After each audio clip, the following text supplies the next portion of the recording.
What if the rise and fall of a king wasn't just history, but a mirror to our deepest struggles?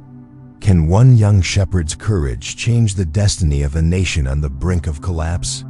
In a world torn by war, betrayal, and divine silence, truly holds the power, man or God? The book of 1 Samuel, like you've never seen before. There was a man named Elkanah who had 2 wives. Peninnah had children, but Hannah was unable to have any. Every year, the whole family would go up to the city of Shiloh to worship and offer sacrifices to the Lord. In 1 Samuel 14-5, we see how the family dynamic worked. Whenever the day came for Elkanah to sacrifice, he would give portions of the meat to his wife Peninnah and to all her sons and daughters. But to Hannah he gave a double portion because he loved her and the Lord had closed her womb. Year after year it was the same. The family would go to Shiloh and Peninnah never missed an opportunity to provoke Hannah for not having children. In 1 Samuel 1-6 we see how deeply this affected Hannah because the Lord had closed Hannah's womb. Her rival kept provoking her. In order to irritate her, Hannah would weep so much that she couldn't even eat. Elkanah tried to comfort her, and in 1 Samuel 1-8 he asked, "Hannah, why are you weeping? Why don't you eat? Why are you downhearted? Don't I mean more to you than 10 sons?" On one of those trips to Shiloh, after the meal, Hannah got up. Her heart was broken.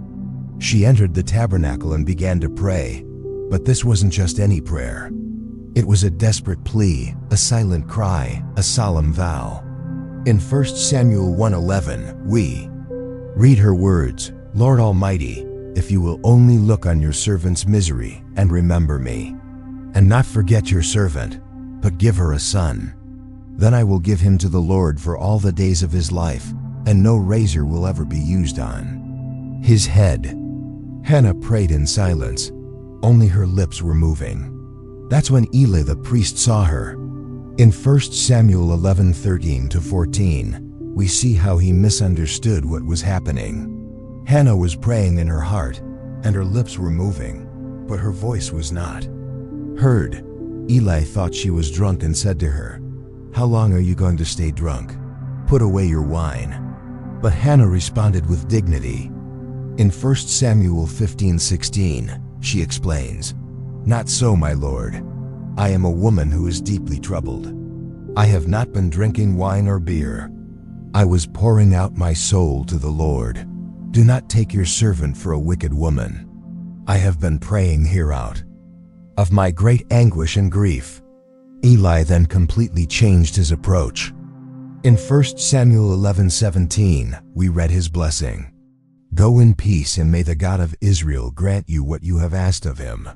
Hannah left that place changed. In 1 Samuel 1:18, we notice the difference. "May your servant find favor in your eyes." Then she went her way and ate something, and her face was no longer downcast. Elkanah and Hannah returned to their home in Ramah, and what happened was exactly what Hannah had prayed for. In 1 Samuel 11:19-20, we see the result of her faith. Early the next morning they arose and worshiped before the Lord, and then went back to their home at Ramah. Elkanah made love to his wife Hannah, and the Lord remembered her. So in the course of time Hannah became pregnant and gave birth to a son. She named him Samuel, saying, "Because I asked the Lord for him."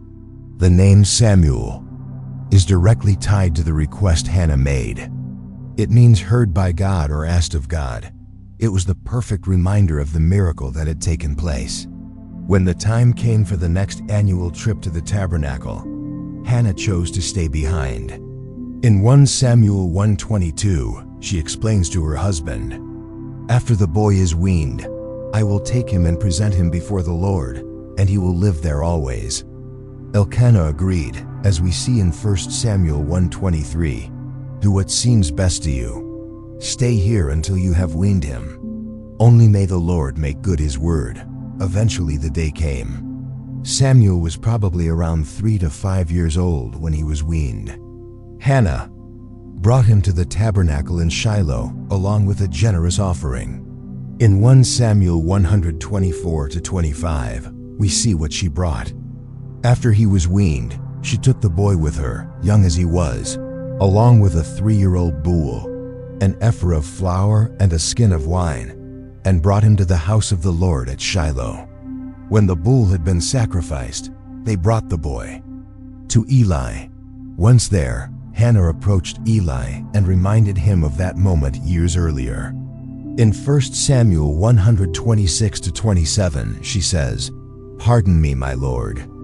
As surely as you live, I am the woman who stood here beside you praying to the Lord. I prayed for this child, and the Lord has granted me what I asked of him." Then came the time to fulfill her vow. Hannah loved her son deeply. She had waited so long for him, but she loved God and His word even more. In 1 Samuel 1:28, she declares, "So now I give him to the Lord. For his whole life he will be given over to the Lord." The Bible then simply states, "And he worshiped the Lord there." After this, Hannah expressed her gratitude in a beautiful song now known as Hannah's Prayer. It's a poetic and powerful expression of praise. In 1 Samuel 2:1-2, she begins, "My heart rejoices in the Lord. In the Lord, my horn is lifted high. My mouth boasts over my enemies, for I delight in your deliverance. There is no one holy like the Lord. There is no one besides you. There is no rock like our God." Her song continues describing how God reverses the fortunes of the humble and the proud. In 1 Samuel 2:7-8, she proclaims, "The Lord sends poverty and wealth. He humbles and He exalts. He raises the poor from the dust and lifts the needy from the ash heap. He seats them with princes and has them inherit a throne of honor." Anna finishes her song with words that sound prophetic in 1 Samuel 2:10. "Those who oppose the Lord will be broken. The Most High will thunder from heaven. The Lord will judge the ends of the earth. He will give strength to His king and exalt the horn of His anointed." After that, Elkanah and Hannah went back home. But the boy Samuel stayed behind to serve the Lord under the care of the priest Eli. In 1 Samuel 2:11, we see this difficult separation. Then Elkanah went home to Ramah, but the boy ministered before the Lord under Eli the priest. Life away from his parents wasn't easy for such a young boy, but Hannah never forgot him. In 1 Samuel 2:19, we see her ongoing care. Each year, his mother made him a little robe and took it to him when she went up with her husband to offer the annual sacrifice. It was a gesture of love that kept their bond alive despite the distance. And God blessed Hannah for her faithfulness. In 1 Samuel 2:21, we read how her family grew and the Lord was gracious to Hannah. She gave birth to 3 sons and 2 daughters. Meanwhile, the boy Samuel grew up in the presence of the Lord. As Samuel grew up in the tabernacle, he developed in an extraordinary way. In 1 Samuel 2:26 we read, "And the boy Samuel continued to grow in stature and in favor with the Lord and with people." His conduct stood in stark contrast to the corrupt behavior of Eli's sons as the young Samuel grew in grace. Eli's sons, Hophni and Phinehas, became the very image of corruption. In 1 Samuel 2:12, the Bible describes them bluntly. Eli's sons were scoundrels. They had no regard for the Lord. The issue wasn't just a matter of faith. It was also a matter of conduct. They abused their priestly power. In 1 Samuel 2:13-14, we read about their behavior. Now it was the practice of the priests that whenever any of the people offered a sacrifice, the priest's servant would come with a 3-pronged fork in his hand while the meat was being boiled. He would plunge the fork into the pan or kettle or cauldron or pot, and whatever the fork brought up, the priest would take for himself. But they didn't stop there. In 1 Samuel 2:15-16, we learn they didn't even wait for the ritual to be completed. But even before the fat was burned, the priest's servant would come and say to the man who was sacrificing, "Give the priest some meat to roast. He won't accept boiled meat from you, only raw." If the man said to him, "Let the fat be burned first, and then take whatever you want," the servant would answer, "No, hand it over now. If you don't, I'll take it by force." This was a serious offense. The fat was meant to be burned first as part of the sacrifice to God. By demanding the meat before that, Eli's sons were effectively stealing from God what was due to him. In 1 Samuel 2:17, we see how God viewed their actions. This sin of the young men was very great in the Lord's sight, for they were treating the Lord's offering with contempt. But their disrespect for the sacrifices wasn't the only issue. Eli's sons also behaved immorally. In 1 Samuel 2:22, we're told, "Now Eli, who was very old, heard about everything his sons were doing to all Israel and how they slept with the women who served at the entrance to the tent of meeting." Eli did not remain silent about his sons' actions. In 1 Samuel 2:23-24, he rebuked them. "Why do you do such things? I hear from all the people about these wicked deeds of yours. No, my sons, the report I hear spreading among the Lord's people is not good." But his rebuke was far too weak for the gravity of the situation. In 1 Samuel 2:25, we read that his words had no effect. But they would not listen to their father's rebuke, for it was the Lord's will to put them to death. Eli's passivity in the face of his son's abuse of power did not go unnoticed by God. A man of God was sent to confront him. In 1 Samuel 2:29, the prophet asked, "Why do you scorn my sacrifice and offering that I prescribed for my dwelling? Why do you honor your sons more than me by fattening yourselves on the choice parts of every offering made by my people Israel?" The prophet's message was clear. There would be consequences. In 1 Samuel 2:34, he prophesied, "And what happens to your two sons, Hophni and Phinehas, will be assigned to you. They will both die on the same day."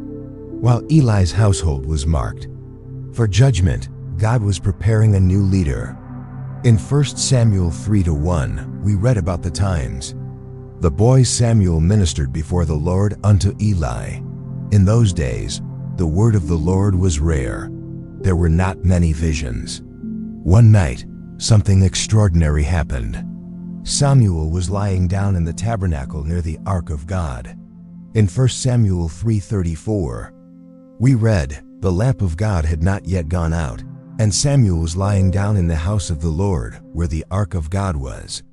Then the Lord called Samuel." Still a boy, Samuel didn't recognize God's voice. In 1 Samuel 3-5, we see his response. Samuel answered, "Here I am." And he ran to Eli and said, "Here I am, you called me." Eli told him he hadn't called and sent him back to lie down. But the voice came again. In 1 Samuel 3-6, we read again, "The Lord called, Samuel, and Samuel got up and went to Eli and said, 'Here I am. You called me.' Once again, Eli told him he hadn't called. The third time this happened, Eli realized what was going on. In 1 Samuel 3-89 we read, "The Lord called Samuel a third time, and Samuel got up and went to Eli and said, 'Here I am. You called me.' Then Eli realized that the Lord was calling the boy. So Eli told Samuel, 'Go and lie down. And if he calls you, say, "Speak, Lord, for your servant is listening."' Samuel went back to lie down. And in 1 Samuel 3:10, we see the Lord came and stood there calling as at the other times, 'Samuel, Samuel.' Then Samuel said, 'Speak, for your servant is listening.'" It was then that God gave Samuel his first prophetic message. It was a difficult message about the judgment to come upon Eli's house. In 1 Samuel 3:11-12, God says, "See, I am about to do something in Israel that will make the ears of everyone who hears about it tingle. At that time, I will carry out against Eli everything I spoke against his family from beginning to end." The message went on to explain the reason for the judgment. In 1 Samuel 3:13, God explains, "For I told him that I would judge his family forever because of the sin he knew about. His sons blasphemed God, and he failed to restrain them."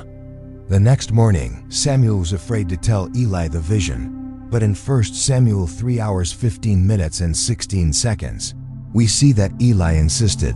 Samuel lay down until morning and opened the doors of the house of the Lord. He was afraid to tell Eli the vision, but Eli called him and said, "Samuel, my son."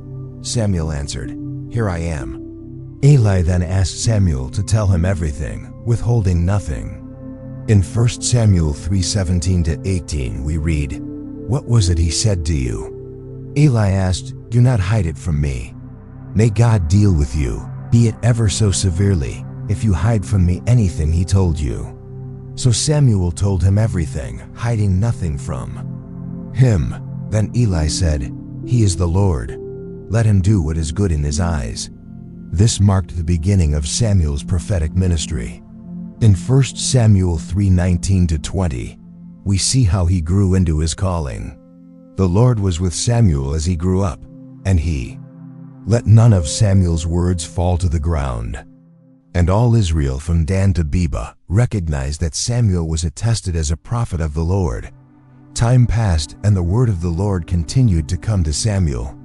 Meanwhile, the nation of Israel was once again facing an old enemy, the Philistines.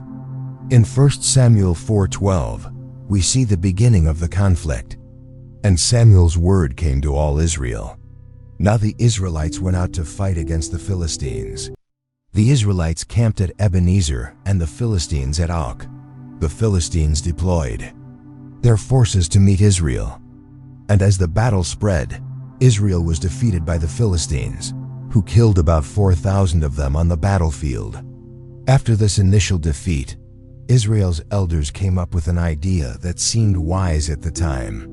In 1 Samuel 4:3, they suggested, when the soldiers returned to camp, the elders of Israel asked, did the Lord bring defeat on us today before the Philistines?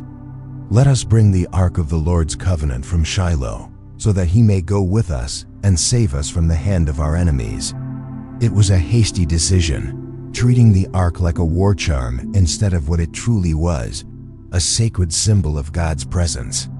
In 1 Samuel 4:45, we see how they carried out the plan. So the people sent men to Shiloh, and they brought back the ark of the covenant of the Lord Almighty, who was enthroned between the cherubim, and Eli's two sons, Hophni and Phinehas, were there with the ark of the covenant of God. When the ark of the Lord's covenant came into the camp, all Israel raised such a great shout that the ground shook. The Philistines heard the uproar and were terrified when they found out the ark had arrived. In 1 Samuel 4:7-8, we read of their fear. The Philistines were afraid. A god has come into the camp. They said, "Oh no, nothing like this has happened before. We're doomed. Who will deliver us from the hand of these mighty gods? They are the gods who struck the Egyptians with all kinds of plagues in the wilderness." But rather than retreat, the Philistines chose to fight with even more determination. In 1 Samuel 4:9-10, they rallied themselves. "Be strong, Philistines. Be men, or you will be subject to the Hebrews, as they have been to you. Be men and fight." So the Philistines fought, and the Israelites were defeated, and every man fled to his tent. The slaughter was very great. Israel lost 30,000, your foot soldiers. It was a crushing defeat, and worse was still to come. In 1 Samuel 4:11, it says the ark of God was captured, and Eli's two sons, Hophni and Phinehas, died. News traveled quickly to Shiloh. A man from the tribe of Benjamin ran from the battlefield, his clothes torn and dust on his head. Signs of deep grief. In 1 Samuel 4:13, we find, when he arrived, there was Eli sitting on his chair by the side of the road, watching because his heart feared for the ark of God. When the messenger shared the news with the city, the people cried out in anguish. Eli, now 98 years old and almost blind, asked what had happened. In 1 Samuel 4 hours 16 minutes and 17 seconds, the messenger replied, "I have just come from the battle line. I fled from it this very day." Eli asked, "What happened, my son?"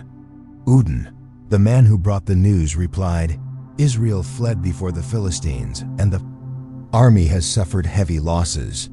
Also, your two sons, Hophni and Phinehas, are dead, and the ark of God has been captured." Upon hearing about the ark, Eli fell backward off his chair.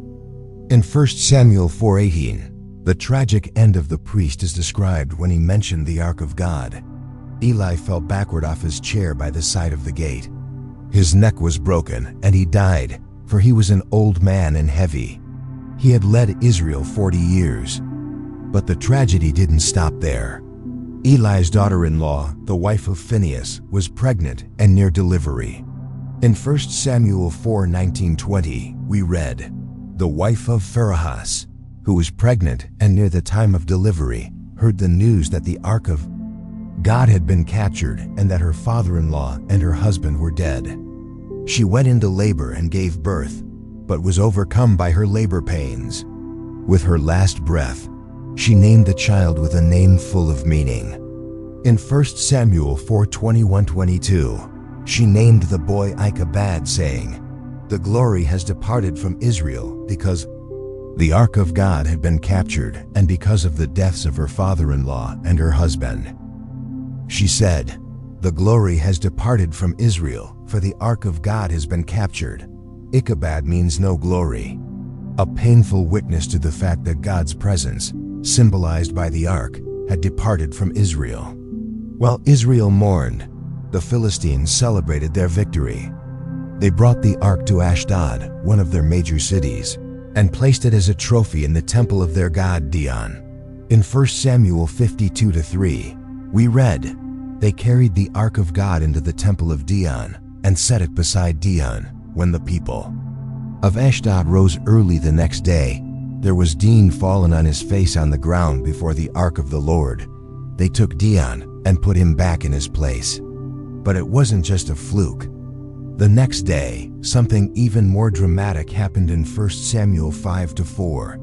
But the following morning, when they rose, there was Dion fallen on his face on the ground before the ark of the Lord. His head and hands had been broken off and were lying on the threshold. Only his body remained. This was a clear sign that the God of Israel was greater than the Philistine idol.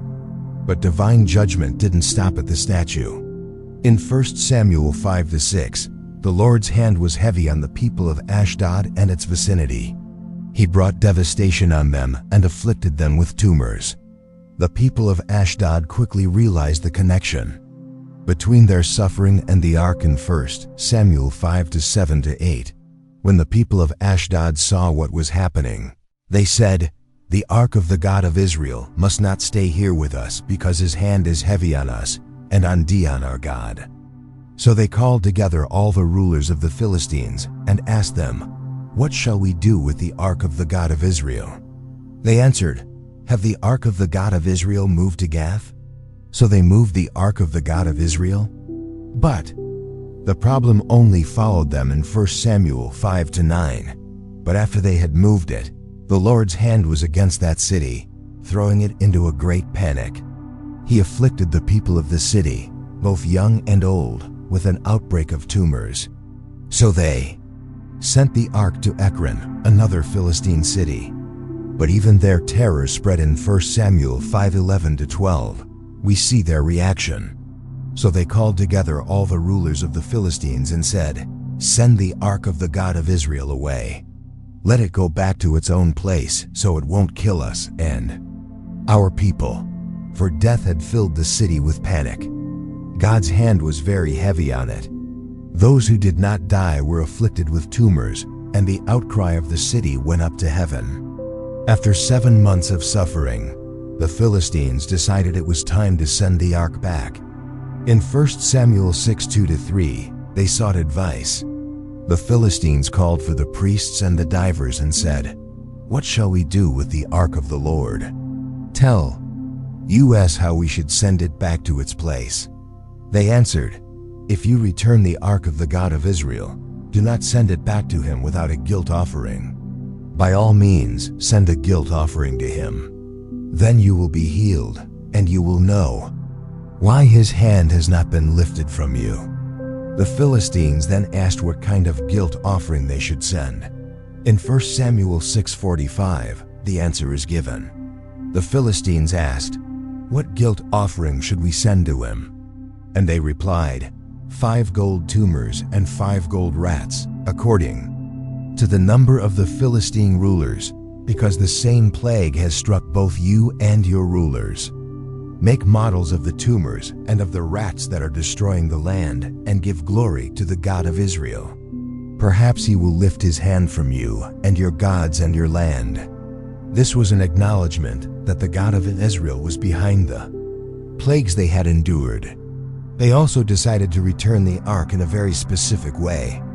In 1 Samuel 6:7-9, their plan is outlined. Now then, get a new cart ready with 2 cows that have calved and have never been yoked.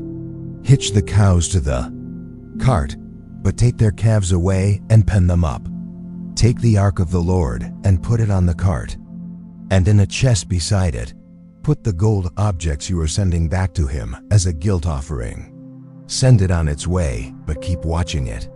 If it goes up to its own territory toward Beth Shemesh, then the Lord has brought this great disaster on us. But if it does not, then we will know that it was not his hand that struck us, and that it happened to us by chance. It was an interesting test. Naturally, the cows would want to return to their calves. If they headed toward Israel's territory, it would be a clear sign that God was directing them. In 1 Samuel 6:10, we see what happened. So they did this. They took 2 such cows and hitched them to the cart and penned up their calves. They placed the ark of the Lord on the cart, and along with it, the chest containing the gold rats and the models of the tumors. Then the cows went straight up toward Beth Shemesh, keeping on the road and Luyin all the way. They did not turn to the right or the left. The rulers of the Philistines followed them as far as the border of Beth Shemesh. That was the final confirmation that everything had truly been the work of the God of Israel. The people of Beth Shemesh were harvesting wheat in the valley when they saw the ark returning. In 1 Samuel 6:13, we read their reaction. Now the people of Beth Shemesh were harvesting their wheat in the valley. And when they looked up and saw the ark, they rejoiced at the sight. The cart came to the field of Joshua of Beth Shemesh and stopped there.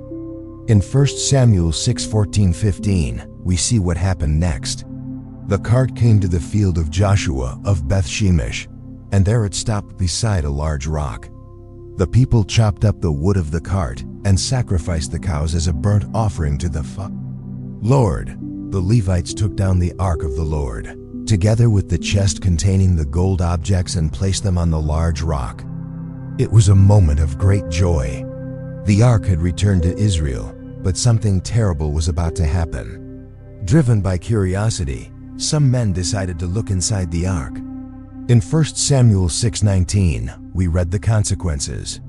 But God struck down some of the inhabitants of Beth Shemesh, putting 70 of them to death because they looked into the ark of the Lord. The people mourned because of the heavy blow the Lord had dealt them. It was a devastating blow for the community. The ark, which should have been a source of joy, brought death because of a lack of reverence. In 1 Samuel 6:20, we see the people's reaction. And the people of Beth Shemesh asked, "Who can stand in the presence of the Lord, this holy God? To whom will the ark go up from here?" So they decided to send messengers to Kirjath-jearim, asking them to come and take the ark. In 1 Samuel 6:21, we read, "Then they sent messengers to the people of Kiriath-jearim, saying, 'The Philistines have returned the ark of the Lord. Come down and take it up to your town.' The men of Kiriath-jearim came and took the ark." In 1 Samuel 7:1, we read where they brought it. So the men of Kiriath-jearim came and took up the ark of the Lord. They brought it to Abinadab's house on the hill and consecrated Eleazar, his son, to guard the ark of the Lord. It was a temporary solution, but one that lasted a long time. In 1 Samuel 7:2, we learn just how long The ark remained at Kiriath Jearim a long time, 20 years in all. Then all the people of Israel turned back to the Lord. The story of the ark reveals an important truth. God's presence is powerful and holy. It cannot be treated lightly, neither by enemies who see it as a trophy, nor by God's own people who forget His holiness. During those 20 years that the ark stayed in Abinadab's house, Samuel grew up and became Israel's recognized leader. He saw that the people needed spiritual renewal. In 1 Samuel 7-3, we read his call to repentance. So Samuel said to all the Israelites, "If you are returning to the Lord with all your hearts, then rid yourselves of the foreign gods and the Ashtaroths, and commit yourselves to the Lord and serve Him only.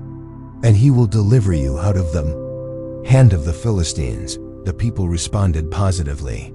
In 1 Samuel 7-4 we read, "So the Israelites put away their Baals and Ashtaroths and served the Lord only."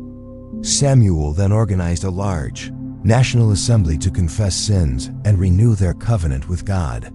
In 1 Samuel 7:56, the details are given. Then Samuel said, "Assemble all Israel at Mizpeh, and I will intercede with the Lord for you." When they had assembled at Mizpeh, they drew water and poured it out before the Lord. On that day, they fasted, and there they confessed, "We have sinned against the Lord." Now Samuel was serving as leader of Israel at Mizpeh. It was a powerful moment of national renewal. But when the Philistines heard about the gathering, they saw it as an opportunity to attack.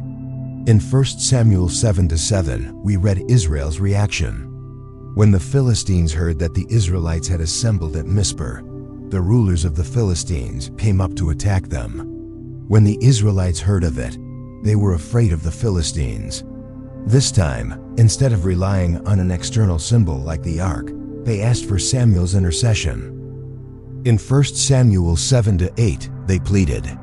They said to Samuel, "Do not stop crying out to the Lord our God for us, that He may rescue us from the hand of the Philistines." Samuel responded with a sacrifice and fervent prayer. In 1 Samuel 7-9, we read of his action. Then Samuel took a suckling lamb and sacrificed it as a whole burnt offering to the Lord. He cried out to the Lord on Israel's behalf, and the Lord answered him. God's response was dramatic.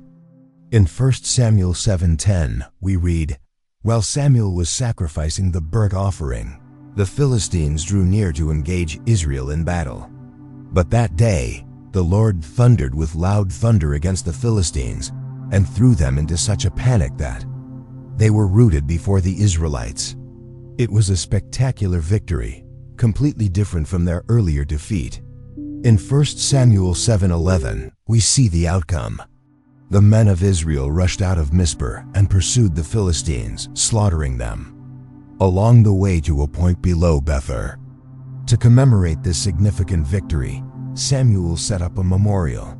In 1 Samuel 7:12, we read of his act and his words. Then Samuel took a stone and set it up between Mizpah and Shen. He named it Ebenezer, saying, "Thus far the Lord has helped." U.S. Ebenezer means stone of help. It was a lasting reminder that the victory came from the Lord, not from human strength or sacred objects. As a result of this triumph, a long period of peace followed. In 1 Samuel 7:13-14, we read about that time. So the Philistines were subdued and did not invade Israelite territory again. Throughout Samuel's lifetime, the hand of the Lord was against the Philistines. The towns from Ekron to Gath that the Philistines had captured from Israel were restored to Israel, and Israel delivered the neighboring territory from the hands of the Philistines. Samuel continued to lead Israel as a judge, traveling each year to settle disputes. In 1 Samuel 7:15-17, we read about his routine. Samuel continued as Israel's leader all the days of his life.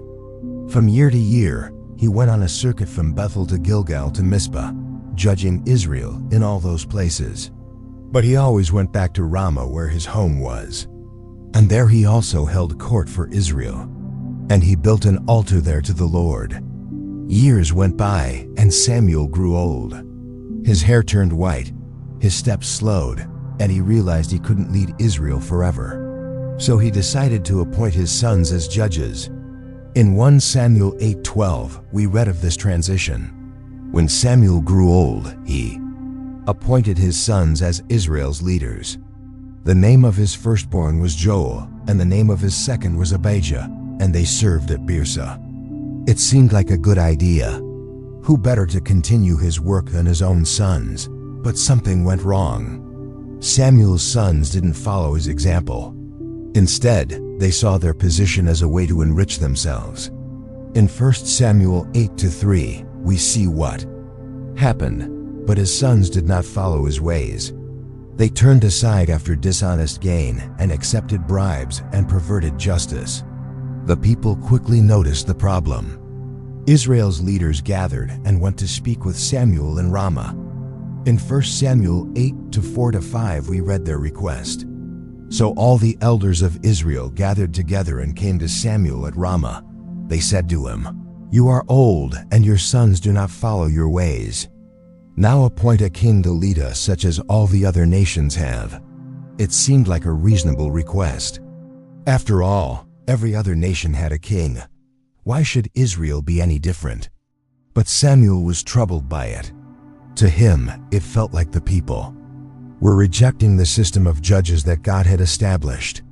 He took it as a personal rejection. In 1 Samuel 8-6, we see his reaction. But when they said, "Give us a king to lead us," this displeased Samuel. So he prayed to the Lord. Samuel didn't respond right away. He took the matter to God in prayer, seeking guidance. God's answer was surprising.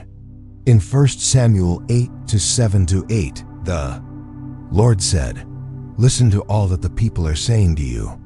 It is not you they have rejected, but they have rejected me as their king, as they have done from the day I brought them up out of Egypt until this day, forsaking me and serving other gods, so they are doing to you."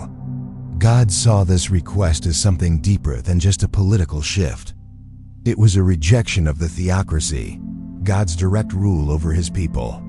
Still, he instructed Samuel to grant their request with one condition. In 1 Samuel 8-9, God continued, "Now listen to them, but warn them solemnly and let them know what the king who will reign over them will claim as his rights." Samuel returned to the people and relayed God's message. He warned them about what it would mean to have a king. It wouldn't just be glory and military victories. There would be a heavy cost. In 1 Samuel 8-113, he began to describe it.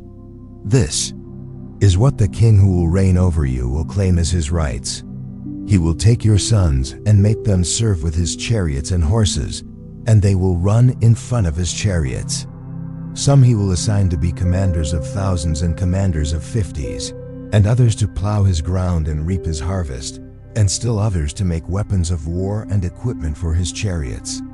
He will take your daughters to be perfumers and cooks and bakers." And that wasn't all. There would be taxes and loss of property.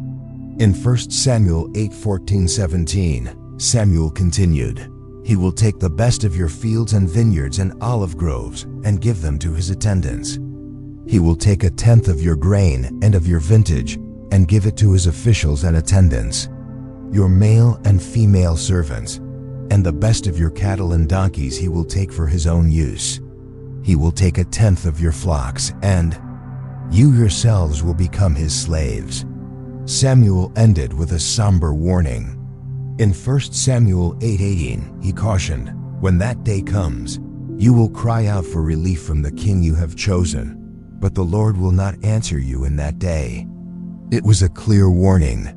Having a king would mean losing freedoms, paying taxes, sending sons to the army, giving up land. It would be a one-way road, but the people were determined. In 1 Samuel 8:19-20, we see their reply. But the people refused to listen to Samuel. "No," they said, "we want a king over us." Then we will be like all the other nations, with a king to lead us and to go out before us and fight our battles." Samuel heard everything the people said and took their words back to the Lord. In 1 Samuel 8:21-22, we read the final decision. When Samuel heard all that the people said, he repeated it before the Lord. The Lord answered, "Listen to them and give them a king." Then Samuel said to the Israelites, "Everyone, go back to your own town." It was official. Israel would have a king. Now they just needed to find the right man for the job. As the people returned to their towns, God was already preparing Israel's first king. In a small town within the territory of the tribe of Benjamin, there lived a man named Kish. He was wealthy and respected, and he had a remarkable son.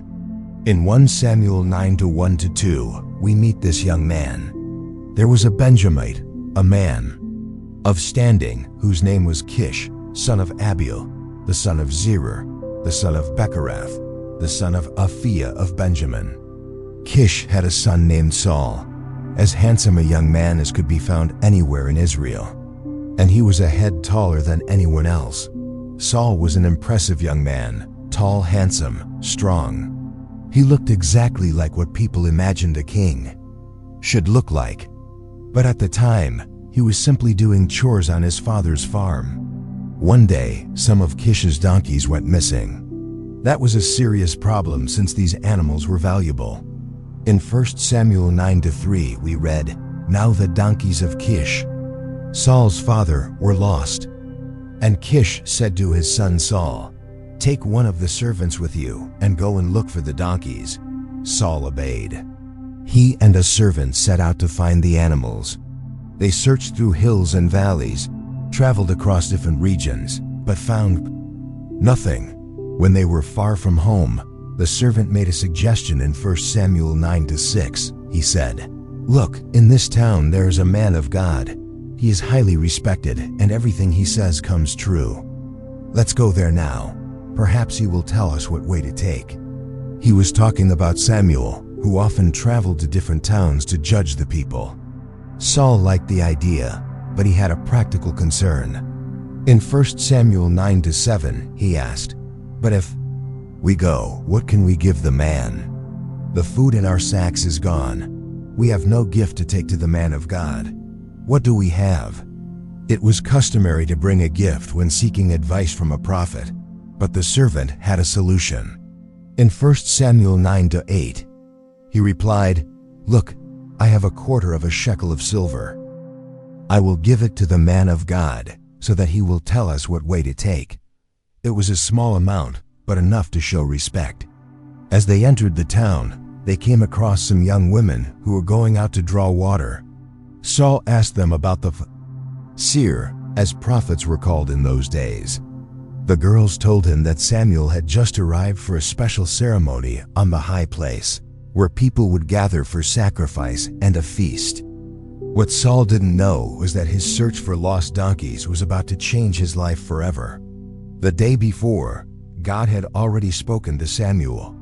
In 1 Samuel 9:15-16, we read, "Now the day before Saul came, the Lord had revealed this to Samuel.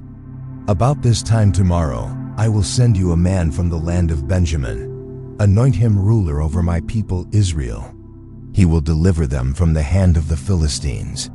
I have looked on my people, for their cry has reached me.'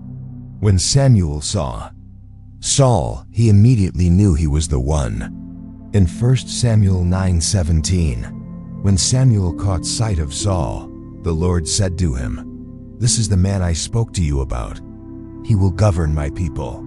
Saul approached Samuel, having no idea who he was or what was about to happen. In 1 Samuel 9:18, he asked innocently, "Please tell me where the seer's house is." Samuel answered, "I am the seer. Go up ahead of me to the high place, for today you are to eat with me, and in the morning I will send you on your way, and will tell you all that is in your heart. As for the donkeys you lost 3 days ago, do not worry about them. They have been found." Then Samuel said something that left Saul completely bewildered. In 1 Samuel 9:20-21, we read, "And to whom is all the desire of Israel turned, if not to you and your whole family line?" Saul replied, "But am I not a Benjamite from the smallest tribe of Israel? And is not my clan the least of all the clans of the tribe of Benjamin? Why do you say such a thing to me?" But Samuel was just getting started. He brought Saul and his servant to the banquet and gave them the place of honor and the finest portion of meat. Afterward, he took them to his home for a private conversation. The next morning, as Saul and his servant were leaving town, something extraordinary happened in 1 Samuel 9:27-10. We see the moment Samuel anoints Saul. As they were going down to the edge of the town, Samuel said to Saul, "Tell the servant to go on ahead of us." And the servant did so, "But you stay here for a while so that I may give you a message from God." Then Samuel took a flask of olive oil and poured it on Saul's head and kissed him, saying, "Has not the Lord anointed you ruler over his inheritance?" It was a simple ceremony, but one of tremendous significance. Samuel was anointing Israel's first king, the man who would lead the people in battle and establish the monarchy. For now it was a secret between Saul, Samuel, and God. The people still didn't know who their king would be. After anointing Saul, Samuel gave him 3 signs to confirm his anointing as king. These signs would help Saul realize that what was happening was truly the work of God and not just a man's idea. In 1 Samuel 10:2-6, we read the signs Samuel foretold. "When you leave me today, you will meet 2 men near Rachel's tomb at Zillah on the border of Benjamin. They will say to you, 'The donkeys you set out to look for have been found, and now your father has stopped thinking about them and is worried about you. He is asking, "What shall I do about my son?" Then you will go on from there until you reach the great tree of Tabor. 3 men going up to worship God at Bethel will meet you there. One will be carrying 3 young goats, another 3 loaves of bread, and another a skin of wine. They will greet you and offer you 2 loaves of bread, which you will accept from them. After that you will go to Gibeah of God, where there is a Philistine outpost. As you approach the town, you will meet a procession of prophets coming down from the high place with lyres, tambourines, flutes, and harps being played before them, and they will be prophesying. The Spirit of the Lord will come powerfully upon you, and you will prophesy with them, and you will be changed into a different person. Samuel added one final instruction. In 1 Samuel 10:7-8, he says, "Once these signs are fulfilled, do whatever your hand finds to do, for God is with you.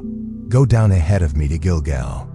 I will surely come down to you to sacrifice burnt offerings and fellowship offerings, but you must wait 7 days until I come to you and tell you what you are to do." Saul left his meeting with Samuel and began the journey back home. And just as Samuel had said, the signs started to unfold one by one. First, he met 2 men who told him the donkeys had been found. Then he encountered 3 men on their way to Bethel who offered him 2 loaves of bread. Finally, he arrived at Gibeah, where something truly extraordinary happened. In 1 Samuel 10:101, we read what occurred. When he and his servant arrived at Gibeah, a procession of prophets met him. The Spirit of God came powerfully upon him, and he joined in their prophesying. When all those who had formerly known him saw him prophesying with the prophets, they asked each other, "What is this that has happened to the son of Kish? Is Saul also among the prophets?"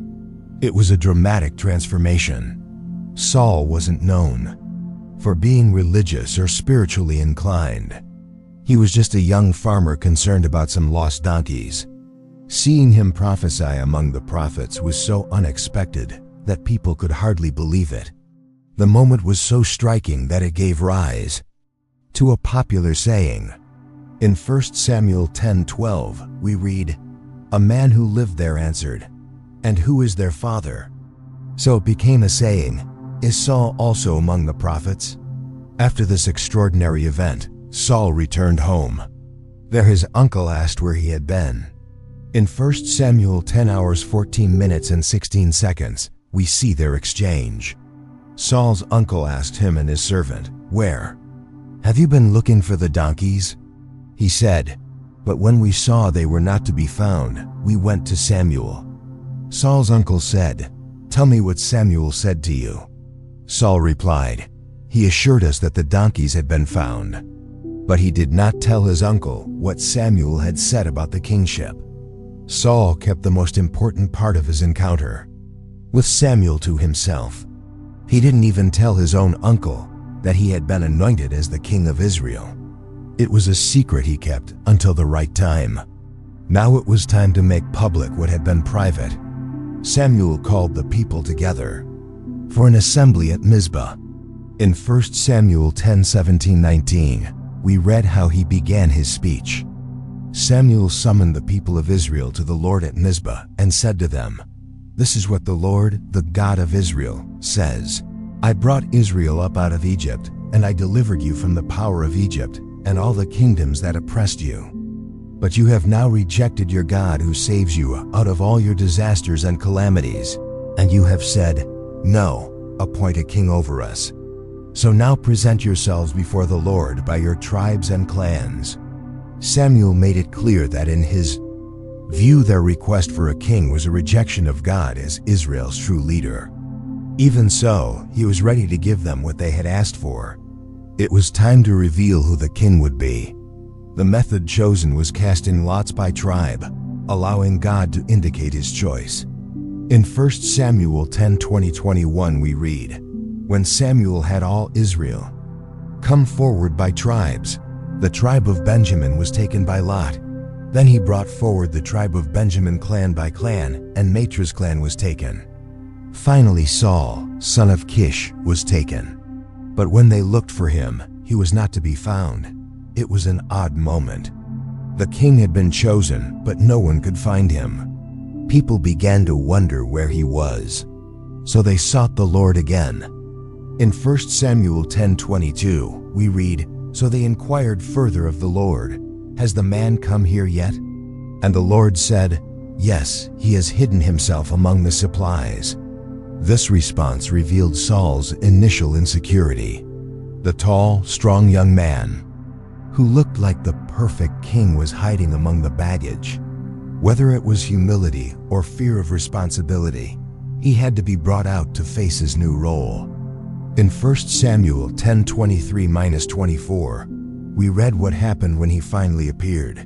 They ran and brought him out.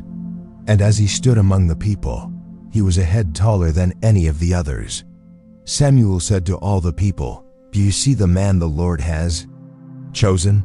There is no one like him among all the people." Then the people shouted, "Long live the king!" When the Israelites saw the vast Philistine army, they panicked.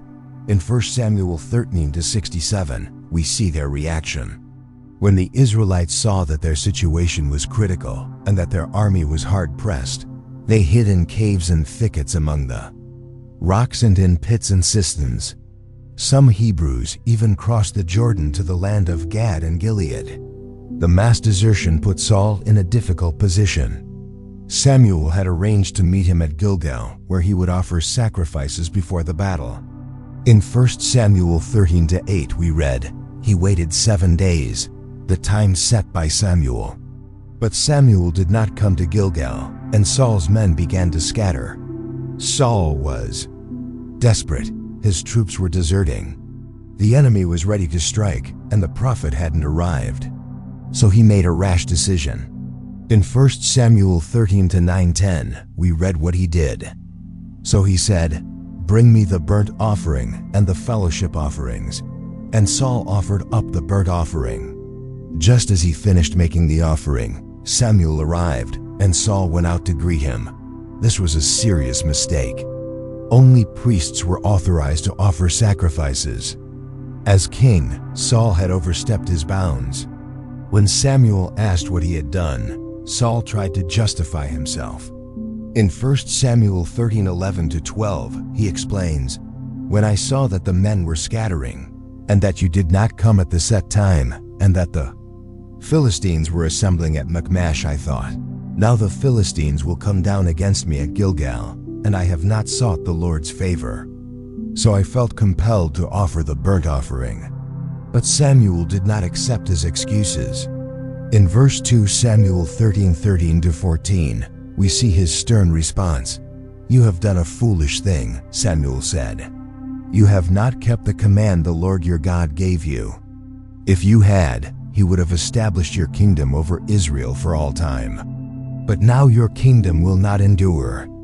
The Lord has sought out a man after his own heart and appointed him ruler of his people, because you have not kept the Lord's command." This was the first prophetic warning against Saul. His reign would not last.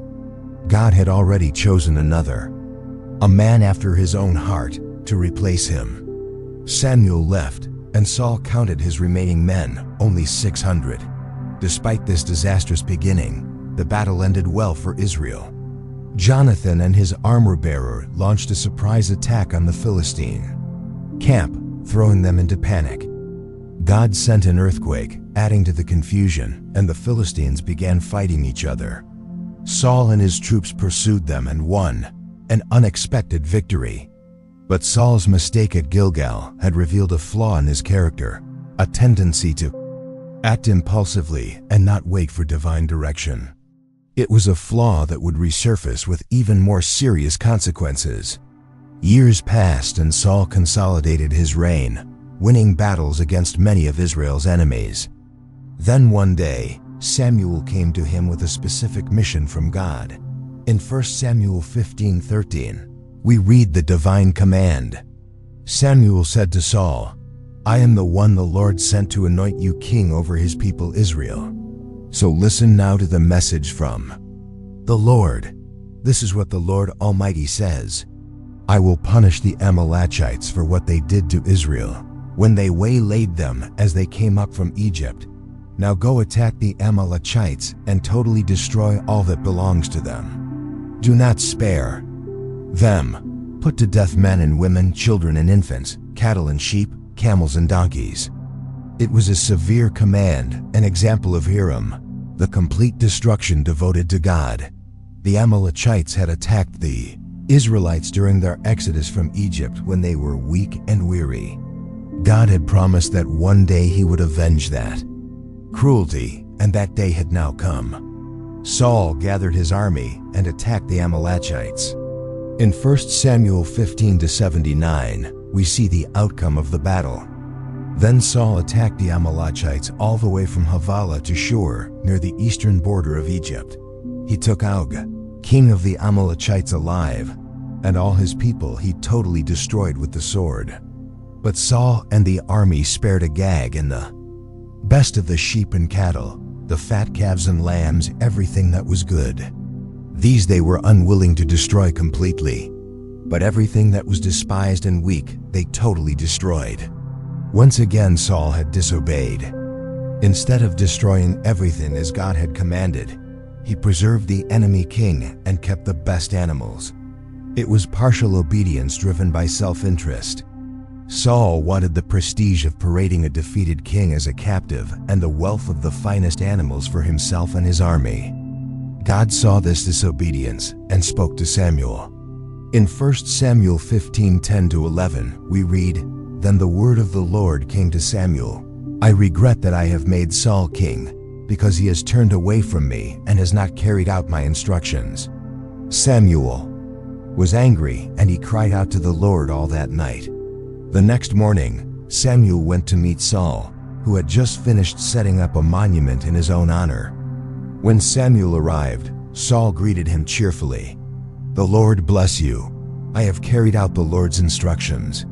But Samuel wasn't convinced. In 1 Samuel 15:14, he asked, "What then is this billing of sheep in my ears? What is this lowing of cattle that I hear?" Saul tried to explain that the best animals had been spared to be sacrificed to the Lord, but Samuel rejected the excuse. In 1 Samuel 15:22-23, he made a prophetic declaration that would become well known. But Samuel replied, "Does the Lord delight in burnt offerings and sacrifices as much as in obeying the Lord? To obey is better than sacrifice, and to heed is better than the fat of rams. For rebellion is like the sin of divination, and arrogance like the evil of idolatry. Because you have rejected the word of the Lord, he has rejected you as king." Finally, Saul admitted his wrongdoing. In 1 Samuel 15:24, he confessed. Then Saul said to Samuel, "I have sinned. I violated the Lord's command in your instructions. I was afraid of the men, and so I gave in to them. But it was too late." Samuel announced that God had rejected Saul as king. When Samuel turned to leave, Saul grabbed his robe and it tore. In 1 Samuel 15:27-28, we see the symbolism of that moment. As Samuel turned to leave, Saul caught hold of the hem of his robe and it tore. Samuel said to him, "The Lord has torn the kingdom of Israel from you today and has given it to one of your neighbors, to one better than you." Samuel then carried out the task that Saul had refused to complete. He killed Ag, king of the Amalekites. After that, he returned to his hometown Ramah, while Saul went back to Geba. In 1 Samuel 15:35. We see the somber end to their relationship. Until the day Samuel died, he did not go to see Saul again, though Samuel mourned for him, and the Lord regretted that he had made Saul king over Israel. Saul's reign would continue for many years, but spiritually it was already over. God had rejected him and was already preparing his replacement, a young shepherd from Bethlehem named David. Samuel was heartbroken. His heart grew heavy, thinking about Saul, the king who had failed. Day after day, he wept for the man whom God had rejected. But in 1 Samuel 16:1, God interrupts this cycle of mourning. "How long will you mourn for Saul? Since I have rejected him as king over Israel, fill your horn with oil and be on your way. I am sending you to Jesse of Bethlehem. I have chosen one of his sons to be king." Samuel was afraid. If Saul found out he was anointing a new king, his life would be in danger. In 1 Samuel 16:23, we see both his concern and God's solution. But Samuel said, "How can I go? If Saul hears about it, he will kill me." The Lord said, "Take a heifer with you and say, 'I have come to sacrifice to the Lord.' Invite Jesse to the sacrifice, and I will show you what to do. You are to anoint for me the one I indicate." The prophet obeyed. When he arrived in Bethlehem, the city elders trembled at his appearance. In 1 Samuel 16:4, we read their reaction. The elders of the town trembled when they met him. They asked, "Do you come in peace?" Samuel replied, "Yes, in peace. I have come to sacrifice to the Lord." Samuel consecrated Jesse and his sons and invited them to the sacrifice. Then he asked to see Jesse's sons one by one. The first to appear was Eliab, tall and handsome. Samuel thought, "Surely this is the one the Lord has chosen." But in 1 Samuel 16:7, God corrected Samuel's human judgment. But the Lord said to Samuel, "Do not consider his appearance or his height, for I have rejected him. The Lord does not look at the things people look at.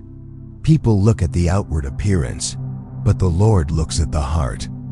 Jesse had 7 of his sons pass before Samuel, and for each one, Samuel said, "The Lord has not chosen this one." Confused, Samuel asked Jesse in 1 Samuel 16:11, "Are these all the sons you have?" "They are still the youngest," Jesse answered, "but he is tending the sheep." Samuel then explained to the people the rights and duties of kingship, writing them down in a book and placing it before the Lord. He dismissed the people to return home. Saul also returned to Geba, accompanied by valiant men whose hearts God had touched to support him. However, not everyone accepted the new king. In 1 Samuel 10:27 we read, "But some scoundrel said, 'How can this fellow save us?' They despised him and brought him no gifts, but Saul kept silent." Saul would still have to prove himself as king, and that opportunity would come sooner than he expected. It didn't take long for Saul to face his first challenge as king. Nahash, the king of the Ammonites, marched up and laid siege to the city of Jabesh Gilead, east of the Jordan River. The siege was so intense that the men of the city were desperate. In 1 Samuel 11:1, we read what they did. All the men of Jabesh said to Nahash, "Make a treaty with us, and we will be subject to you." But Nahash didn't just want to conquer them. He wanted to humiliate them in a cruel way. In 1 Samuel 11:2, we see his reply. Nahash the Ammonite answered, "I will make a treaty with you only on the condition that I gouge out the right eye of every one of you, and so bring disgrace on all Israel." It was a horrific demand. Gouging out the right eye wasn't just physical mutilation. It would render the men useless in battle, since the right eye was the one exposed outside the shield during combat. The leaders of Jabesh asked for 7 days to consider the offer, and Nahash agreed. They immediately sent messengers throughout Israel pleading for help. When the news reached Gaba, where Saul lived, the people wept aloud. In 1 Samuel 11:5-6, we see Saul's reaction. Just then Saul was returning from the fields behind his oxen, and he asked, "What is wrong with the people? Why are they weeping?" Then they repeated to him what the men of Jabesh had said. When Saul heard their words, the Spirit of God came powerfully upon him, and he burned with anger. This was Saul's moment to prove himself worthy of being king. Moved by the Spirit of God, he took dramatic action. In 1 Samuel 11:7, we read, "He took a pair of oxen, cut them into pieces, and sent the pieces by messengers throughout Israel, proclaiming, 'This is what will be done to the oxen of anyone who does not follow Saul and Samuel.' Then the terror of the Lord fell on the people, and they came out together as one." It was a dramatic and effective message. No one dared stay home while their oxen could be slaughtered like Saul's. The result was a massive army. In 1 Samuel 11:8, we read the size of the force. When Saul mustered them at Baz, there were 300,000 men from Israel and 30,000 from Judah. With this great army, Saul sent a message to the men of Jabesh Gilead. "By the time the sun is hot tomorrow, you will be rescued." The news brought joy to the people, and they sent a deceptive reply to Nahash. "Tomorrow we will surrender to you, and you can do to us whatever you like." The next day before dawn, Saul divided his troops into 3 companies. In 1 Samuel 11:11, we see his strategy. They entered the Ammonite camp during the last watch of the night and slaughtered them until the heat of the day. Those who survived were scattered so that no 2 of them were left together. It was a crushing victory. The people of Jabesh Gilead were saved, and Saul had proven his worth as king. Some wanted to execute the men who had previously doubted Saul, but he responded with mercy. In 1 Samuel 11:13, Saul said, "No one will be put to death today, for this day the Lord has rescued Israel." This victory solidified Saul's authority as king. It was time to formally confirm his kingship. In a public ceremony, after the stunning victory over the Ammonites, the people were thrilled with their new king. Samuel seized the moment and called everyone together for a special ceremony. In 1 Samuel 11:14:15, we read his call. Then Samuel said to the people, "Come, let us go to Gilgal and there renew the kingship." So all the people went to Gilgal and made Saul king in the presence of the Lord. There they sacrificed fellowship offerings before the Lord, and Saul and all the Israelites held a great celebration. It was a solemn and joyful occasion. The people were pleased with their new king, and the recent victory seemed to confirm they had made the right choice. But for Samuel, it was also a moment of transition. He was handing over the political leadership of the nation to Saul, though he would remain Israel's spiritual leader and prophet. Samuel used the occasion to deliver a farewell speech as judge of Israel. It was a chance to reflect on the past and give guidance for the future. In 1 Samuel 12:13, he began, Samuel said to all Israel, I have listened to everything you said to me and have set a king over you. Now you have a king as your leader. As for me, I am old and gray, and my sons are here with you. I have been your leader from my youth until this day. Here I stand.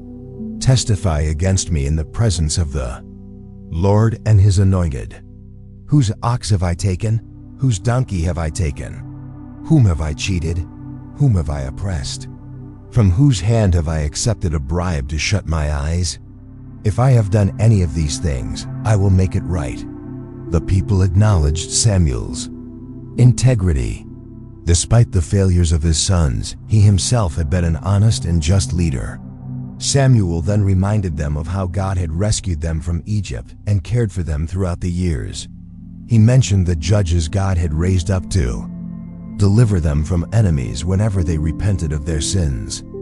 Then Samuel gave a serious warning in 1 Samuel 12:14. He said, If you fear the Lord and serve and obey him and do not rebel against his commands, and if both you and the king who reigns over you follow the Lord your God, good.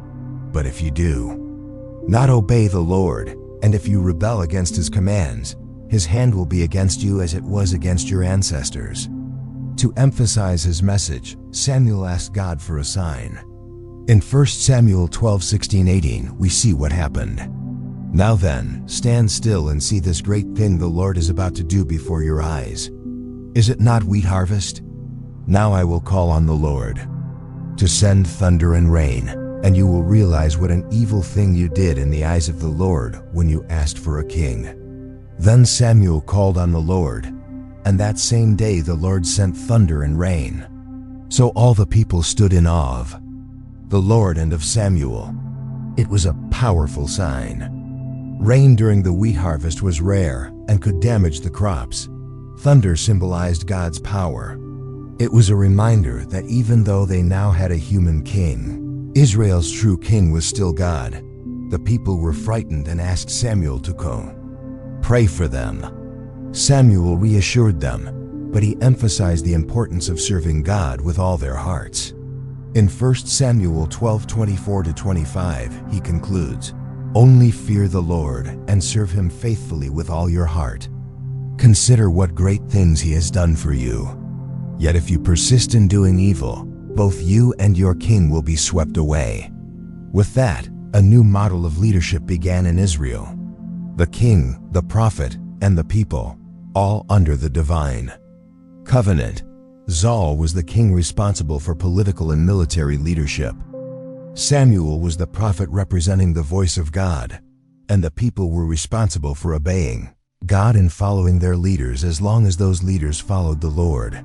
In the 3rd year of his reign, Saul began forming a standing army. In 1 Samuel 13:1-2, we see his initial strategy. Saul was 30 years old when he became king, and he reigned over Israel 42 years. Saul chose 3,000 men from Israel. 2,000 were with him at Michmash and in the hill country of Bethel, and 1,000 were with Jonathan at Geba in Benjamin. The rest of the men he sent back to their homes. Saul was preparing to face Israel's greatest enemy, the Philistines. They dominated the Mediterranean coast and had garrisons throughout Israelite territory. The Philistine occupation was so extensive that they even controlled weapon production. In 1 Samuel 13:19-20, we see this situation. Not a blacksmith could be found in the whole land of Israel because the Philistines had said otherwise. The Hebrews will make swords or spears.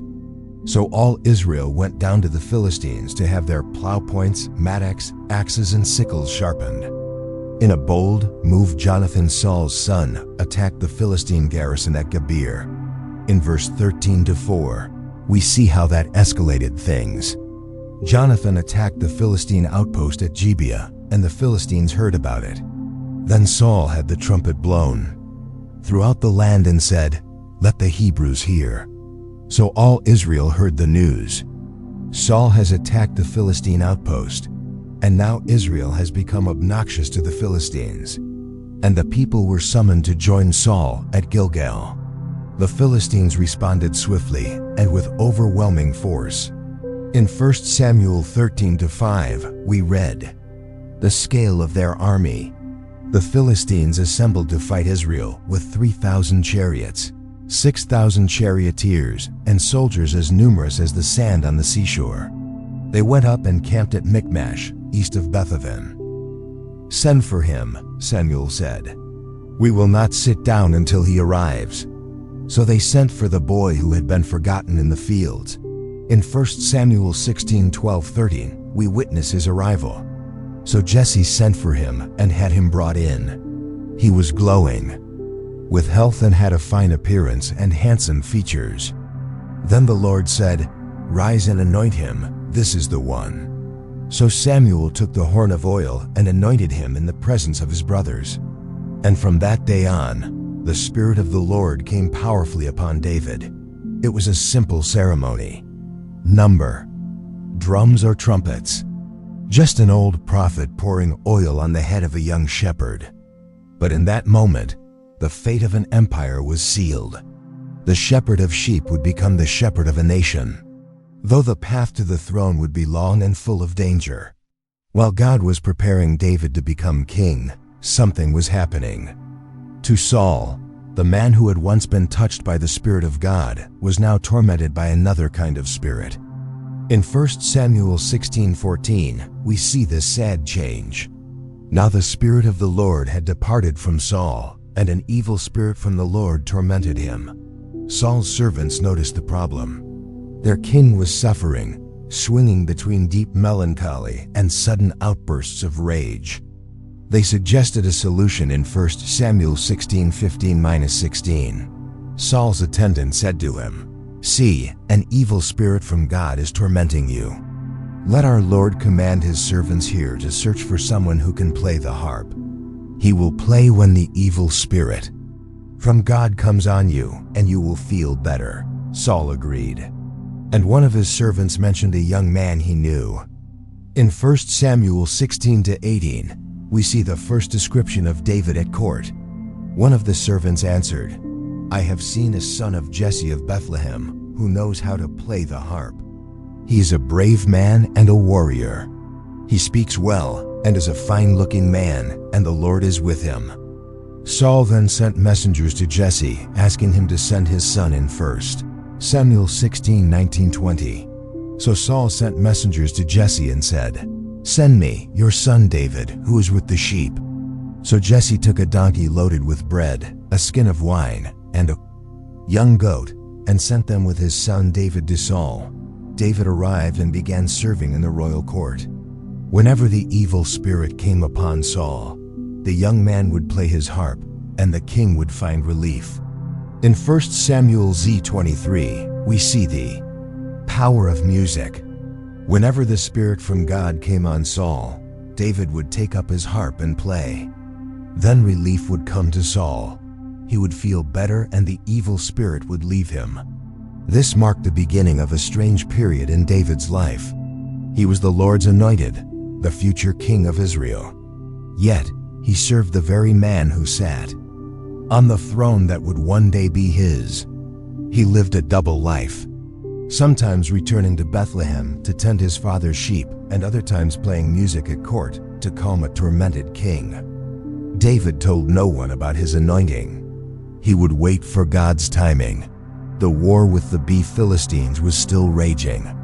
The two armies faced off in the Valley of Ah.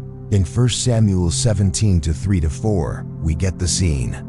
The Philistines occupied one hill and the Israelites another, with the valley between them. A champion named Goliath, who was from Gath, came out of the Philistine camp. He was over 9 feet tall. Goliath was a giant not just in size but in armor and weaponry. In 1 Samuel 17:5-7, he wore a bronze helmet and a coat of scale armor of bronze, weighing 5,000 shekels. On his legs he wore bronze greaves, and a bronze javelin was slung on his back. His spear shaft was like a weaver's rod, and its iron point weighed 600 shekels. His shield bearer went ahead of him for 40 days.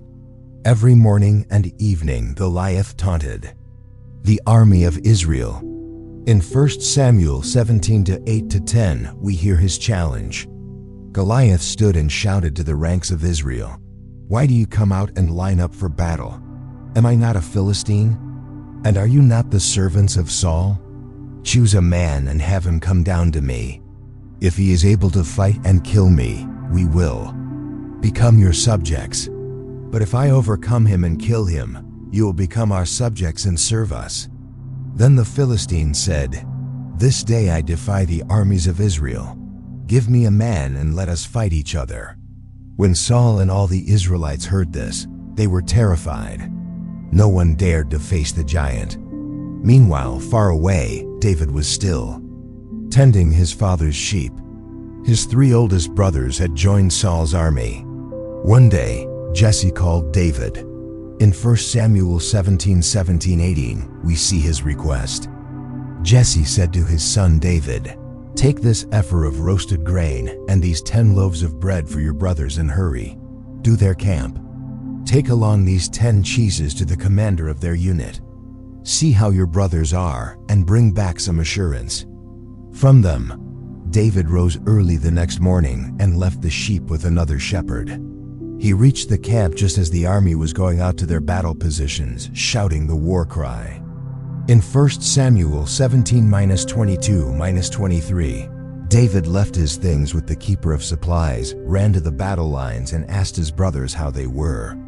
As he was talking with them, Goliath, the Philistine champion from Gath, stepped out from his lines and shouted his usual defiance, and David heard it.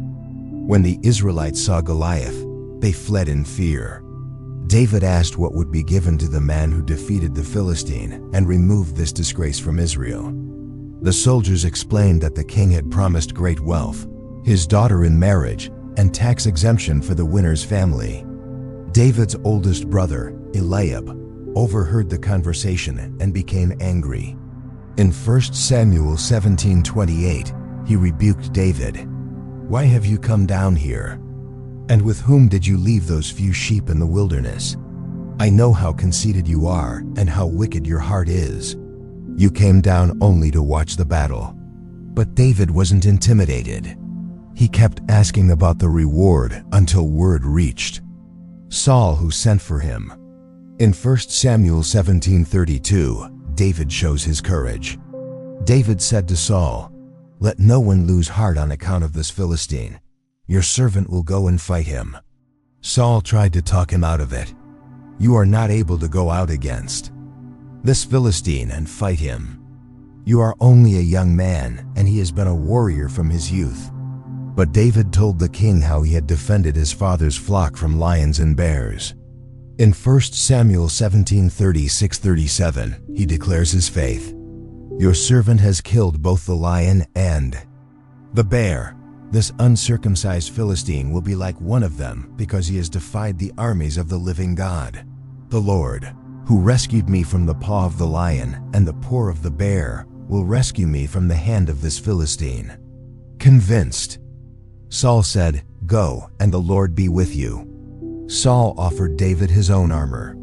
But after trying it on, David realized he couldn't move in it. In 1 Samuel 17 hours 39 minutes and 40 seconds, we see his weapon of choice.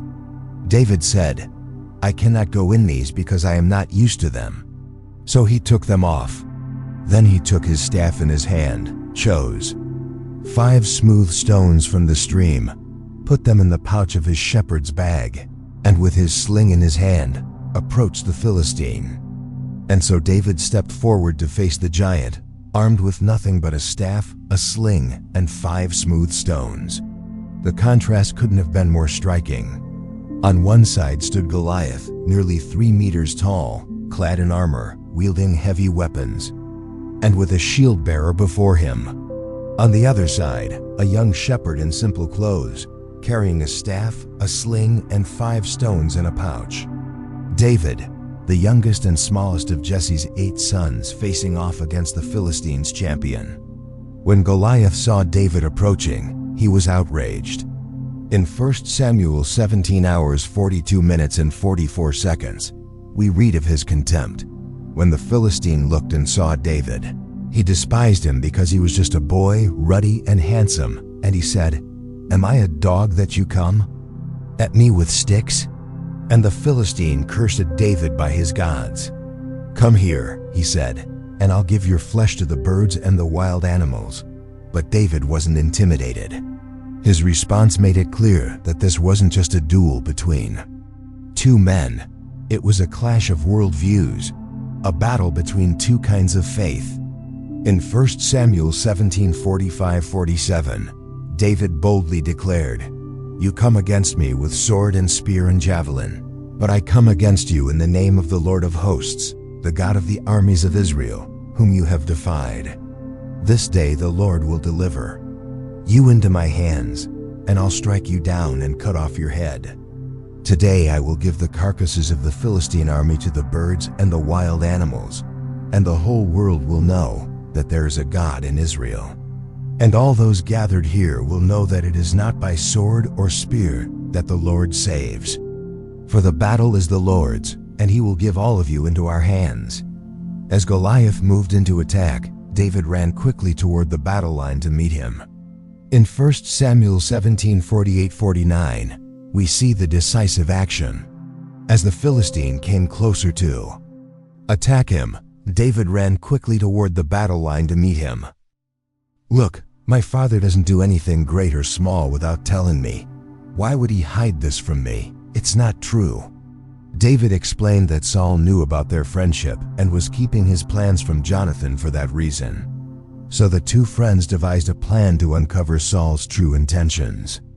The next day would be the new moon feast, and David was expected at the king's table. Instead, he would hide for 3 days. Jonathan would tell Saul that David had asked permission to go to Bethlehem for a family sacrifice. If Saul didn't mind, then all was well. But if he got angry, that would be the sign that he intended to kill David.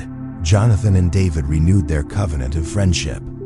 In 1 Samuel 20:17, Jonathan had David reaffirm his oath out of love for him because he loved him as he loved himself.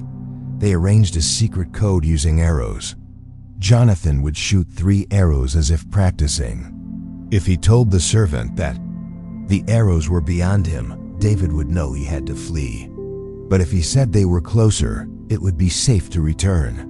On the second day of the feast, Saul asked Jonathan where David was. Jonathan explained that he had gone to Bethlehem for the sacrifice. Saul became furious. In 1 Samuel 20:30-31, Saul's anger flared up at Jonathan, and he said, "You son of a perverse and rebellious woman. Don't I know you have sided with the son of Jesse to your own shame and the shame of your mother's nakedness? As long as the son of Jesse lives on this earth, neither you nor your kingdom will be established. Now send someone to bring him to me, for he must die." Jonathan defended David, asking, "Why should he be put to death? What has he done?" In response, Saul hurled his spear at his own son. That's when Jonathan finally realized his father was determined to kill David. The next morning, Jonathan went out to the field with a young servant and shot an arrow beyond him, giving David their prearranged signal. After sending the boy back to the city, Jonathan and David had a deeply emotional farewell. In 1 Samuel 20:41-42, we read, "After the boy had gone, David got up from the south side of the stone, bowed down 3 times with his face to the ground. Then they kissed each other and wept together. But David wept the most. Jonathan said to David, 'Go in peace, for we have sworn friendship with each other in the name of the Lord, saying, the Lord is witness between you and me, and between your descendants and my descendants forever.' And so David left, and Jonathan returned to the city. A great friendship was torn apart by the jealousy of a stubborn king. David fled, but where could he go? He needed food and weapons for his journey. In 1 Samuel 21:1-2, we see his first stop. David went to Nob to Ahimelech the priest. Ahimsh trembled when he met him and asked, "Why are you alone? Why is no one with you?" David answered to him the priest, "The king sent me on a mission and said to me, 'No one must know anything about the mission I am sending you on. As for my men, I have told them to meet me at a certain place.'" It was a lie. David wasn't on a mission from the king. He was fleeing from him. But he feared telling the truth as it might put the priest in danger. Hungry, David asked for food. In 1 Samuel 21:34, we see the exchange. "Now then, what do you have on hand? Give me 5 loaves of bread or whatever you can find." But the priest answered David, "I don't have any ordinary bread on hand. However, there is some consecrated bread, provided the men have kept themselves from women." The only bread available was the consecrated bread from the tabernacle, reserved only for priests. David assured the priest that he and his men were ceremonially pure. In 1 Samuel 21:6 we read, "So the priest gave him the consecrated bread." Since there was no bread there except the bread of the presence that had been removed from before the Lord and replaced by hot bread on the day it was taken away. Years later, Jesus would refer to this moment to illustrate how ritual laws could be set aside in cases of necessity. But that day, another problem arose. In 1 Samuel 21:7, we meet a dangerous witness. Now one of Saul's servants was there that day, detained before the Lord. He was Doeg, the Edomite, Saul's chief shepherd. Doeg saw everything, and later he would report it to Saul. But at that moment, David had another request.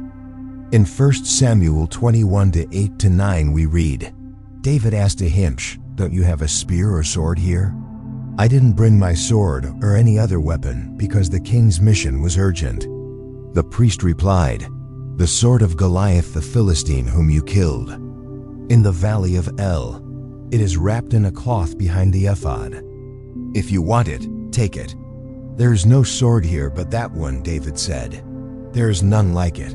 Give it to me." How ironic. David, now on the run for his life, was handed the very sword he had used to cut off the giant's head. A powerful reminder of how God had delivered him before and could do so again.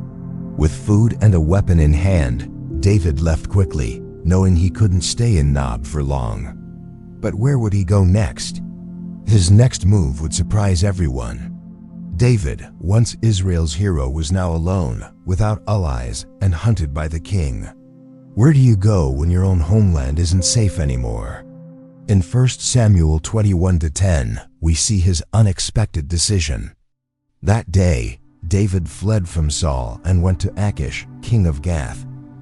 Gath was one of the key cities of the Philistines, the same people who had sent Goliath to fight Israel. It was like walking into the lion's den. Achish's officials quickly recognized him. In 1 Samuel 21:11, they said, "Isn't this David the king of the land? Isn't he the one they sing about in their dances? Saul has slain his thousands and David his tens of thousands." Realizing the danger, David became afraid.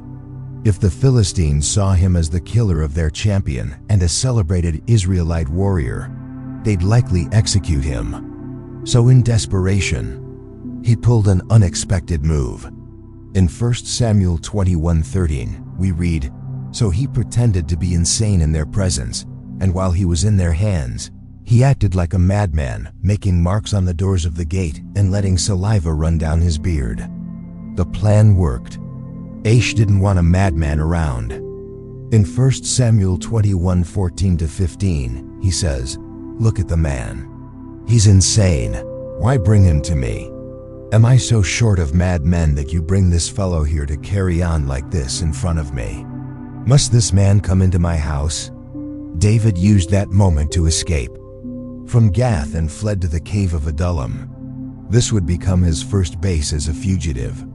In 1 Samuel 22:1-2, we see how he began to gather followers. David left Gath and escaped to the cave of Adullam. When his brothers and his father's household heard about it, they went down to him there. All those who were in distress or in debt or discontented gathered around him, and he became their commander. About 400 men were with him, an unlikely group. They weren't trained soldiers, but desperate people running from debt, trouble, or bitterness. The outcasts, the overlooked. Yet from them, David would form an army that would later become known for its bravery and loyalty.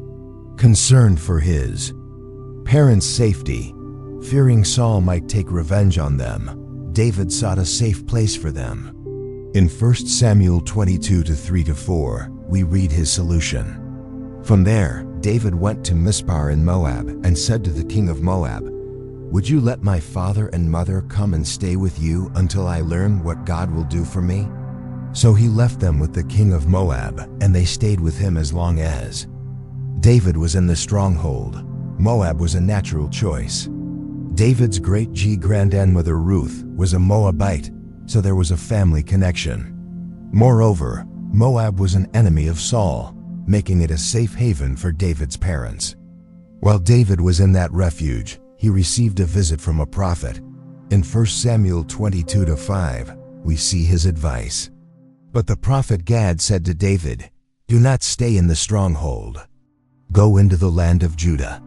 So David left and went to the forest of Herth. Gad's counsel was crucial. David needed to remain in his own land, Judah, even as a fugitive. There he would be known and could receive support. Also, by staying in Israel, he would maintain his connection with the people he would one day lead as king. Thus began David's life on the run. For the next several years, he would live in caves and forests, always one step ahead of Saul, developing the leadership skills and trust in God that would later define his reign. The wilderness school was just beginning, and its lessons would shape the character of Israel's future king. Saul never gave up chasing David. Each day, his obsession grew stronger. When he heard that David was hiding in the deserts of Enedi, he gathered 3,000 of Israel's best soldiers and went to hunt him among the rocky cliffs where wild goats lived. Then something totally unexpected happened.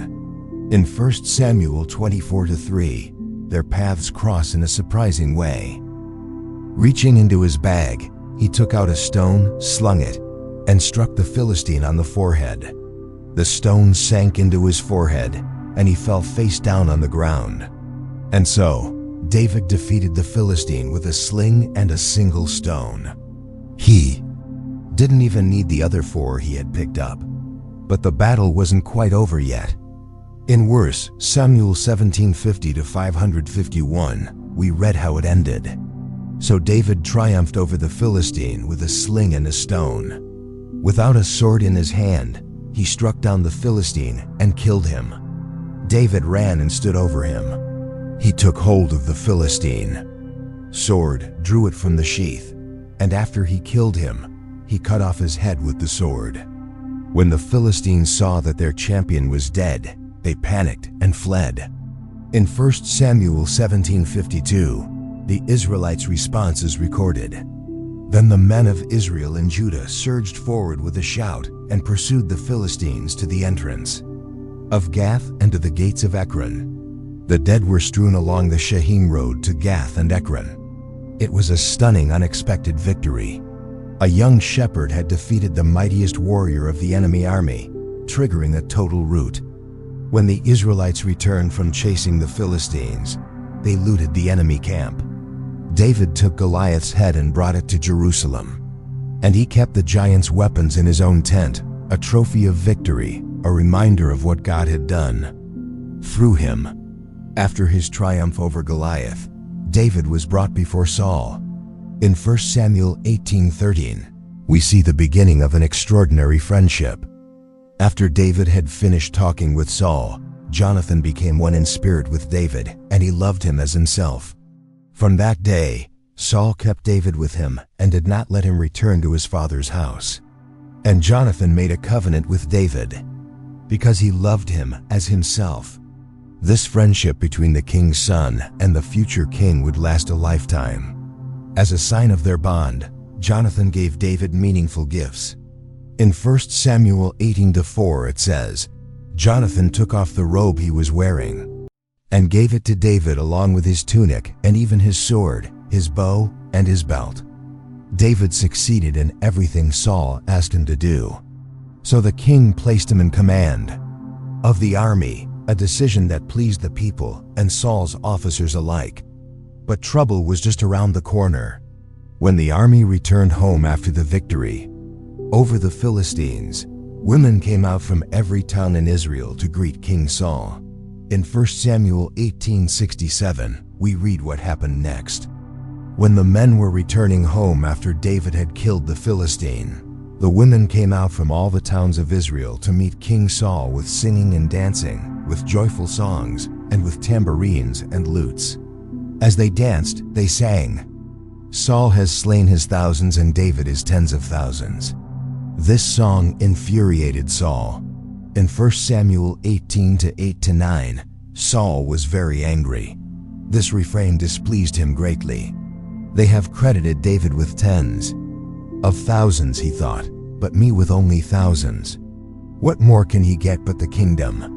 And from that time on, Saul kept a jealous eye on David. The next day, an evil spirit came upon Saul, and he began to rave inside his house. David, as usual, played the harp to soothe him. But this time was different. In 1 Samuel 18-1011, the next day, an evil spirit from God came forcefully on Saul. He was prophesying in his house while David was playing the harp, as he usually did. Saul had a spear in his hand and held it, saying to himself, "I'll pin David to the wall." But David eluded him twice. Saul feared David because he knew the Lord had left him and was now with David. So he removed David from his presence and made him commander over 1,000 troops, hoping he'd die in battle. In 1 Samuel 18:13-14, so he sent David away from him and gave him command over 1,000 men. And David led the troops in their campaigns. In everything he did, he had great success because the Lord was with him. When Saul saw how successful David was, he became even more afraid. But all Israel and Judah loved David because he led them so well in battle. Then Saul came up with another plan. He offered his daughter Meb to David in marriage, thinking, "I'll give her to him so she can be a snare to him, and so the Philistines will strike him down." But when the time came for David to marry Meb, she was given to another man. Saul found out that his youngest daughter, Michal, was in love with David. This pleased the king, who thought, "I'll give her to him so she can be a snare to him, and the Philistines will kill him." When David heard that Saul wanted him to become his son-in-law, he said, "Do you think it's a small thing to become the king's son-in-law? I'm just a poor man and of little significance." When this was reported to Saul, he instructed his servants to tell David that the king did not want any dowry, only 100 Philistine foreskins as revenge against his enemies. Saul's plan was to have David killed by the hands of the Philistines, but David accepted the challenge. In 1 Samuel 18:27, it says, David and his men went out and killed 200 Philistines. He brought their skins and presented the full number to the king so that he might become the king's son-in-law. Then Saul gave him his daughter Michal in marriage. The king realized that the Lord was with David and that his daughter Michal loved him. So Saul became even more afraid of David and remained his enemy for the rest of his life. Saul spoke to Jonathan and all his officials about his plan to kill David, but Jonathan, who was very fond of David, warned him, "My father Saul is trying to kill you. Be careful tomorrow morning. Go into hiding and stay there. I'll go out with my father in the field where you'll be, and I'll talk to him about you. Then I'll let you know what I find out." Jonathan spoke well of David too, his father, reminding him of how David had helped Israel by defeating Goliath. In 1 Samuel 19:5, he said, "He risked his life to kill the Philistine, and the Lord brought about a great victory for all Israel. You saw it and were glad. Why then would you sin against innocent blood by killing David without cause?" Saul listened to Jonathan and took an oath. "As surely as the Lord lives, David will not be put to death." Jonathan called David and told him everything. He brought David to Saul, and David served the king as before. But war soon broke out again, and David fought the Philistines and defeated them decisively, so they fled before him. During this time, an evil spirit came over Saul as he was sitting in his house with his spear in hand. David was playing the harp, and Saul tried to pin him to the wall with the spear. But David dodged it, and the spear stuck into the wall. That night, David fled. Saul sent men to David's house to watch it and kill him in the morning. But Michal, David's wife, warned him, "If you don't escape tonight, you'll be dead by morning." So Michal helped David escape through a window, and he fled. In 1 Samuel 19:13-14, we see Michal's strategy. Then Michal took a household idol, laid it on the bed, put a pillow of goat's hair at the head, and covered it with a blanket. When Saul sent men to capture David, Michal said, "He is sick." Saul sent the men back to see David, saying, "Bring him to me in his bed, so I may kill him." But when the men entered, all they found in the bed was the idol with the pillow of goat's hair at its head.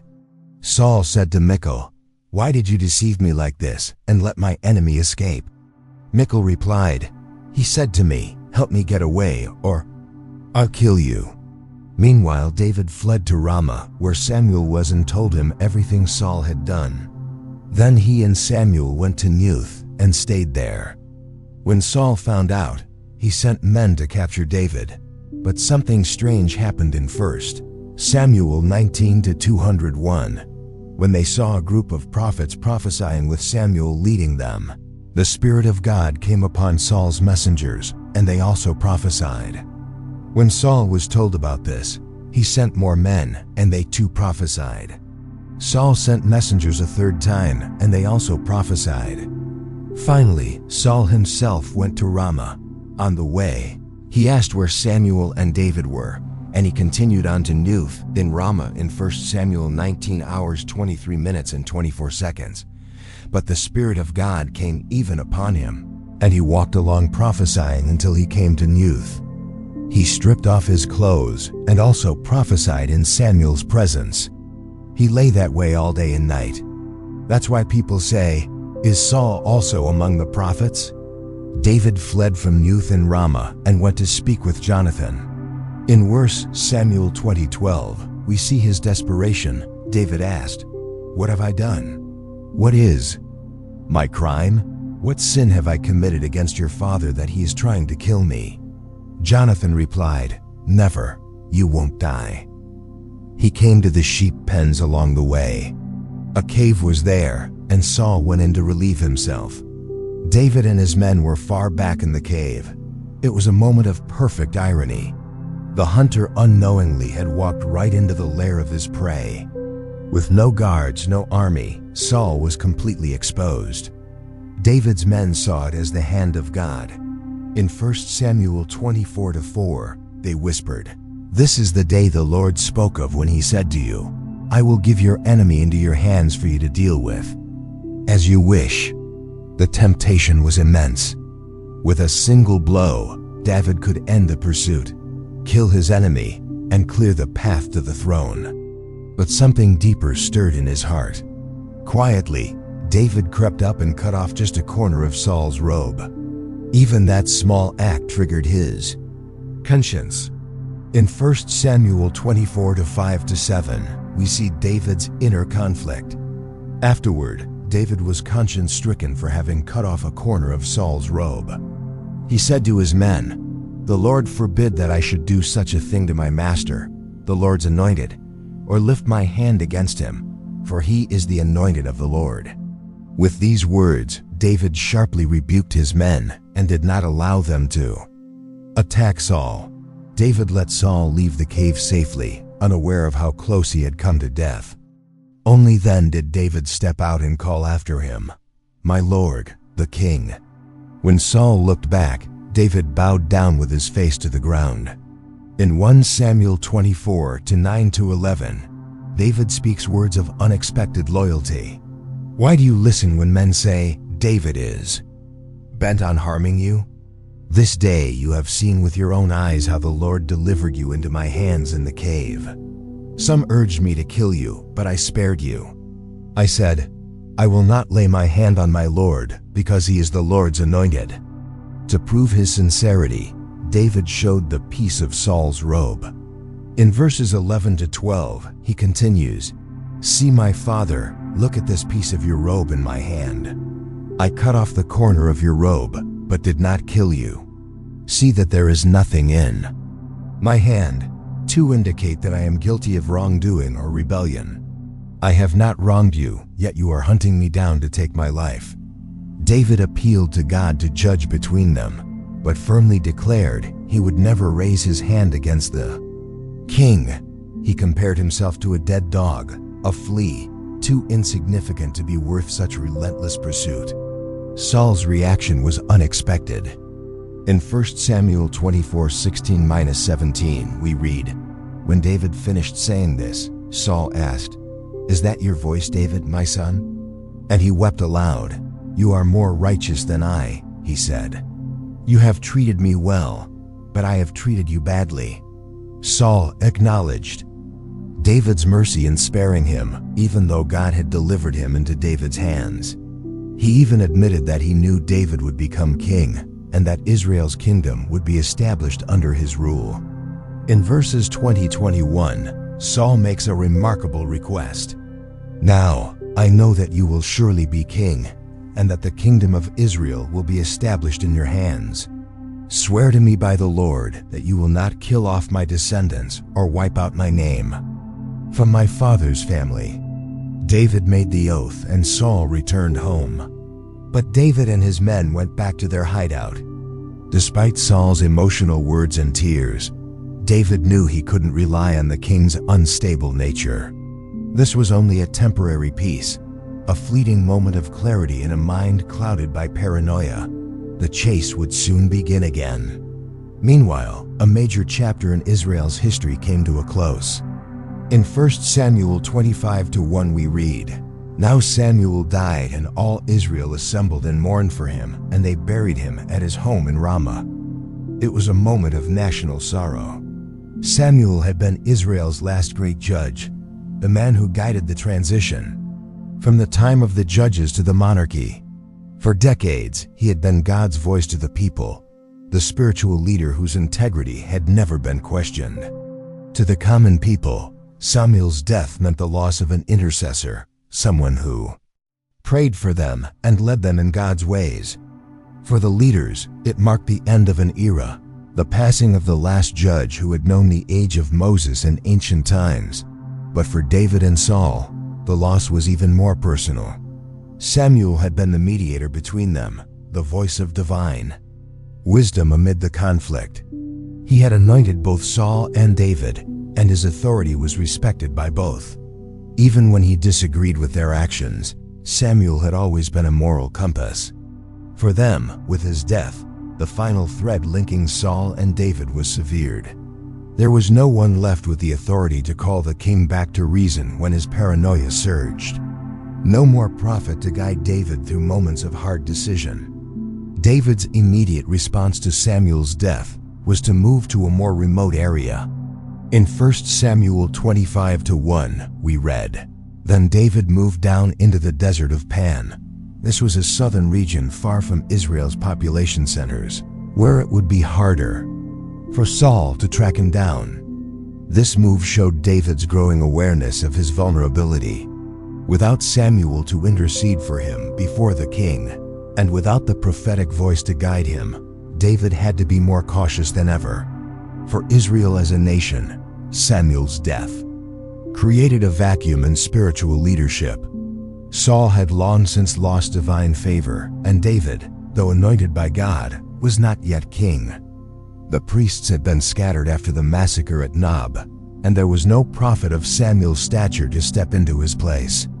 In a time of political and spiritual uncertainty, the people became more vulnerable to pagan influences from surrounding nations and to their own impulses toward disobedience.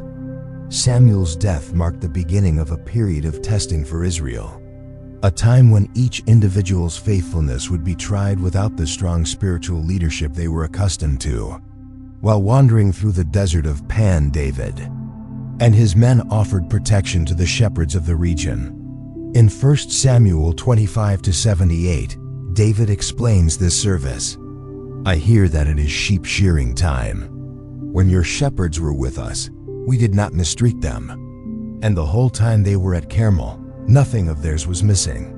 Ask your own servants, and they will tell you, therefore, be favorable toward my men, since we come at a festive time. Please give your servants and your son David whatever you can find for them." One of the landowners was Nabal, a wealthy man from Maon, who owned property in Carmel. He had 3,000 sheep and 1,000 goats, and was shearing his sheep in Carmel, an event typically marked by celebration. David sent 10 young men to greet Nabal and request provisions in return for the protection his men had provided to Nabal's shepherds. This was a fair and culturally appropriate request. But Nabal was a harsh and ill-natured man. His very name meant fool, and he lived up to it. In 1 Samuel 25-1011, we see his harsh reply. Nabal answered David's servants, "Who is this David? Who is this son of Jesse? Many servants are breaking away from their masters these days. Why should I take my bread and water and the meat I have slaughtered for my shearers and give it to men coming from who knows where?"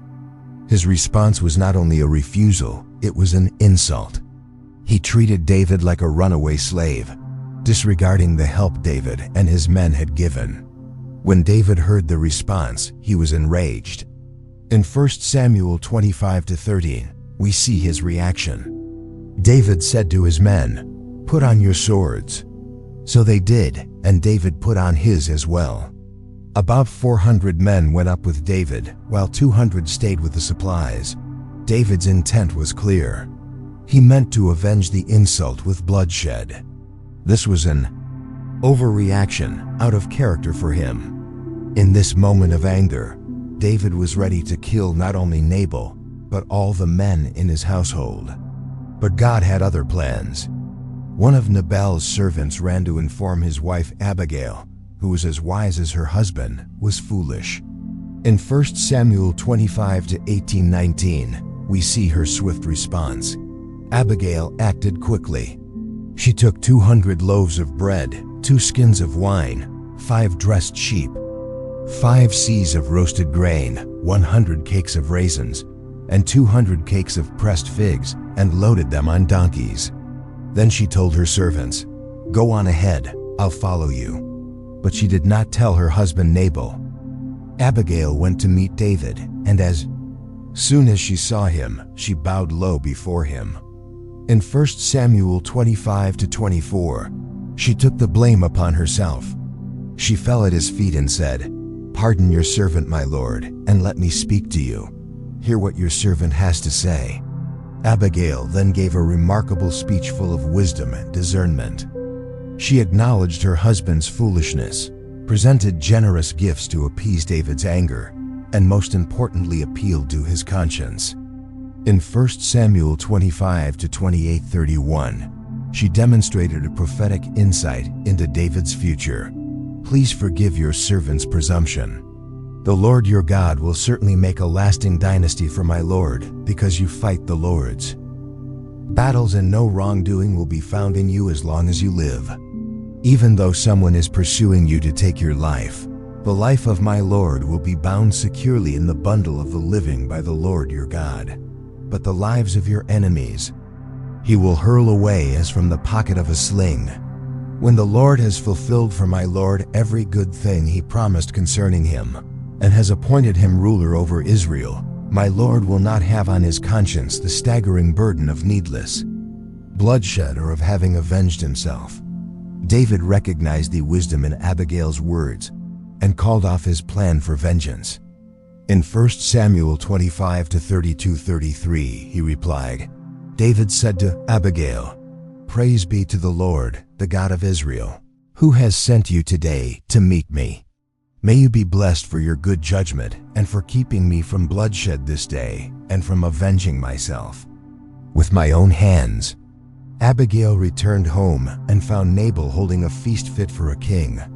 He was so drunk that she waited until the next morning to tell him what had happened. In 1 Samuel 25 minutes and 37 seconds 38, we read, "Then in the morning, when Nabal was sober, his wife told him all these things, and his heart failed him, and he became like a stone. About 10 days later, the Lord struck Nabal and he died. When David heard of Nabal's death, he saw it as divine justice. In 1 Samuel 25-39, he declared, "Praise be to the Lord who has upheld my cause against Nabal for treating me with contempt. He has kept his servant from doing wrong and has brought Nabal's wrongdoing down on his own head."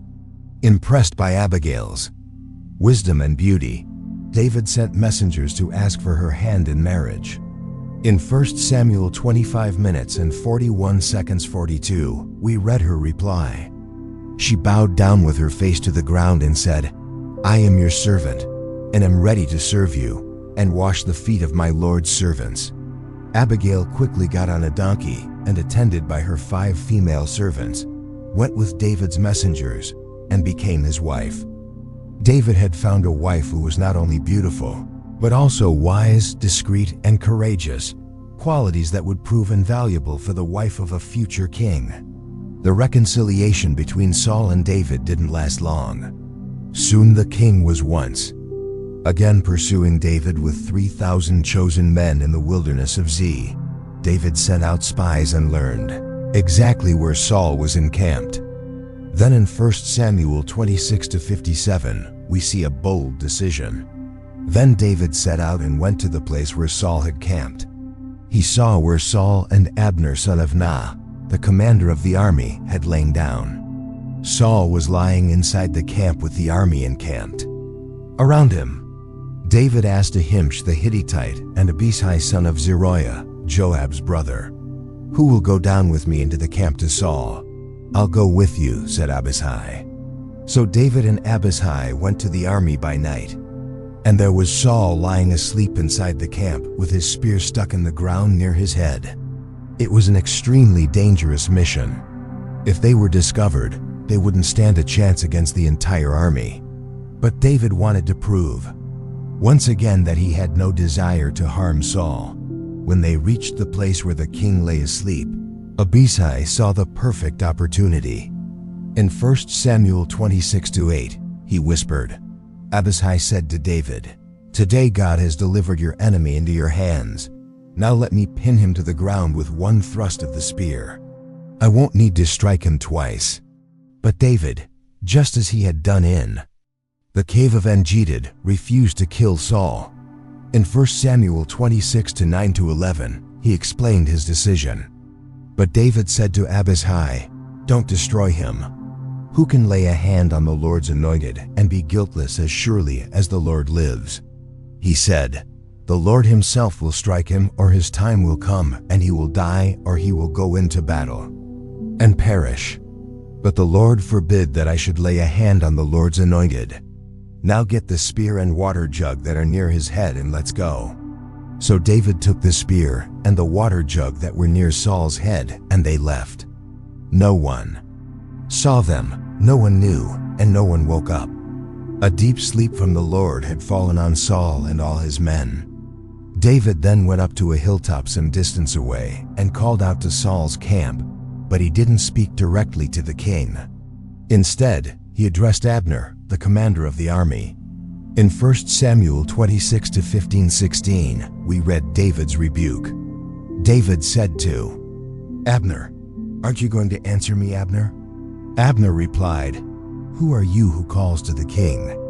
David said, "You're a man, aren't you? And who is like you in Israel? Why didn't you guard your lord, the king? Someone came to destroy your lord, the king. What you have done is not good. As surely as the Lord lives, you and your men must die because you did not guard your master, the Lord's anointed. Look around you. Where are the king's spear and water jug that were near his head?"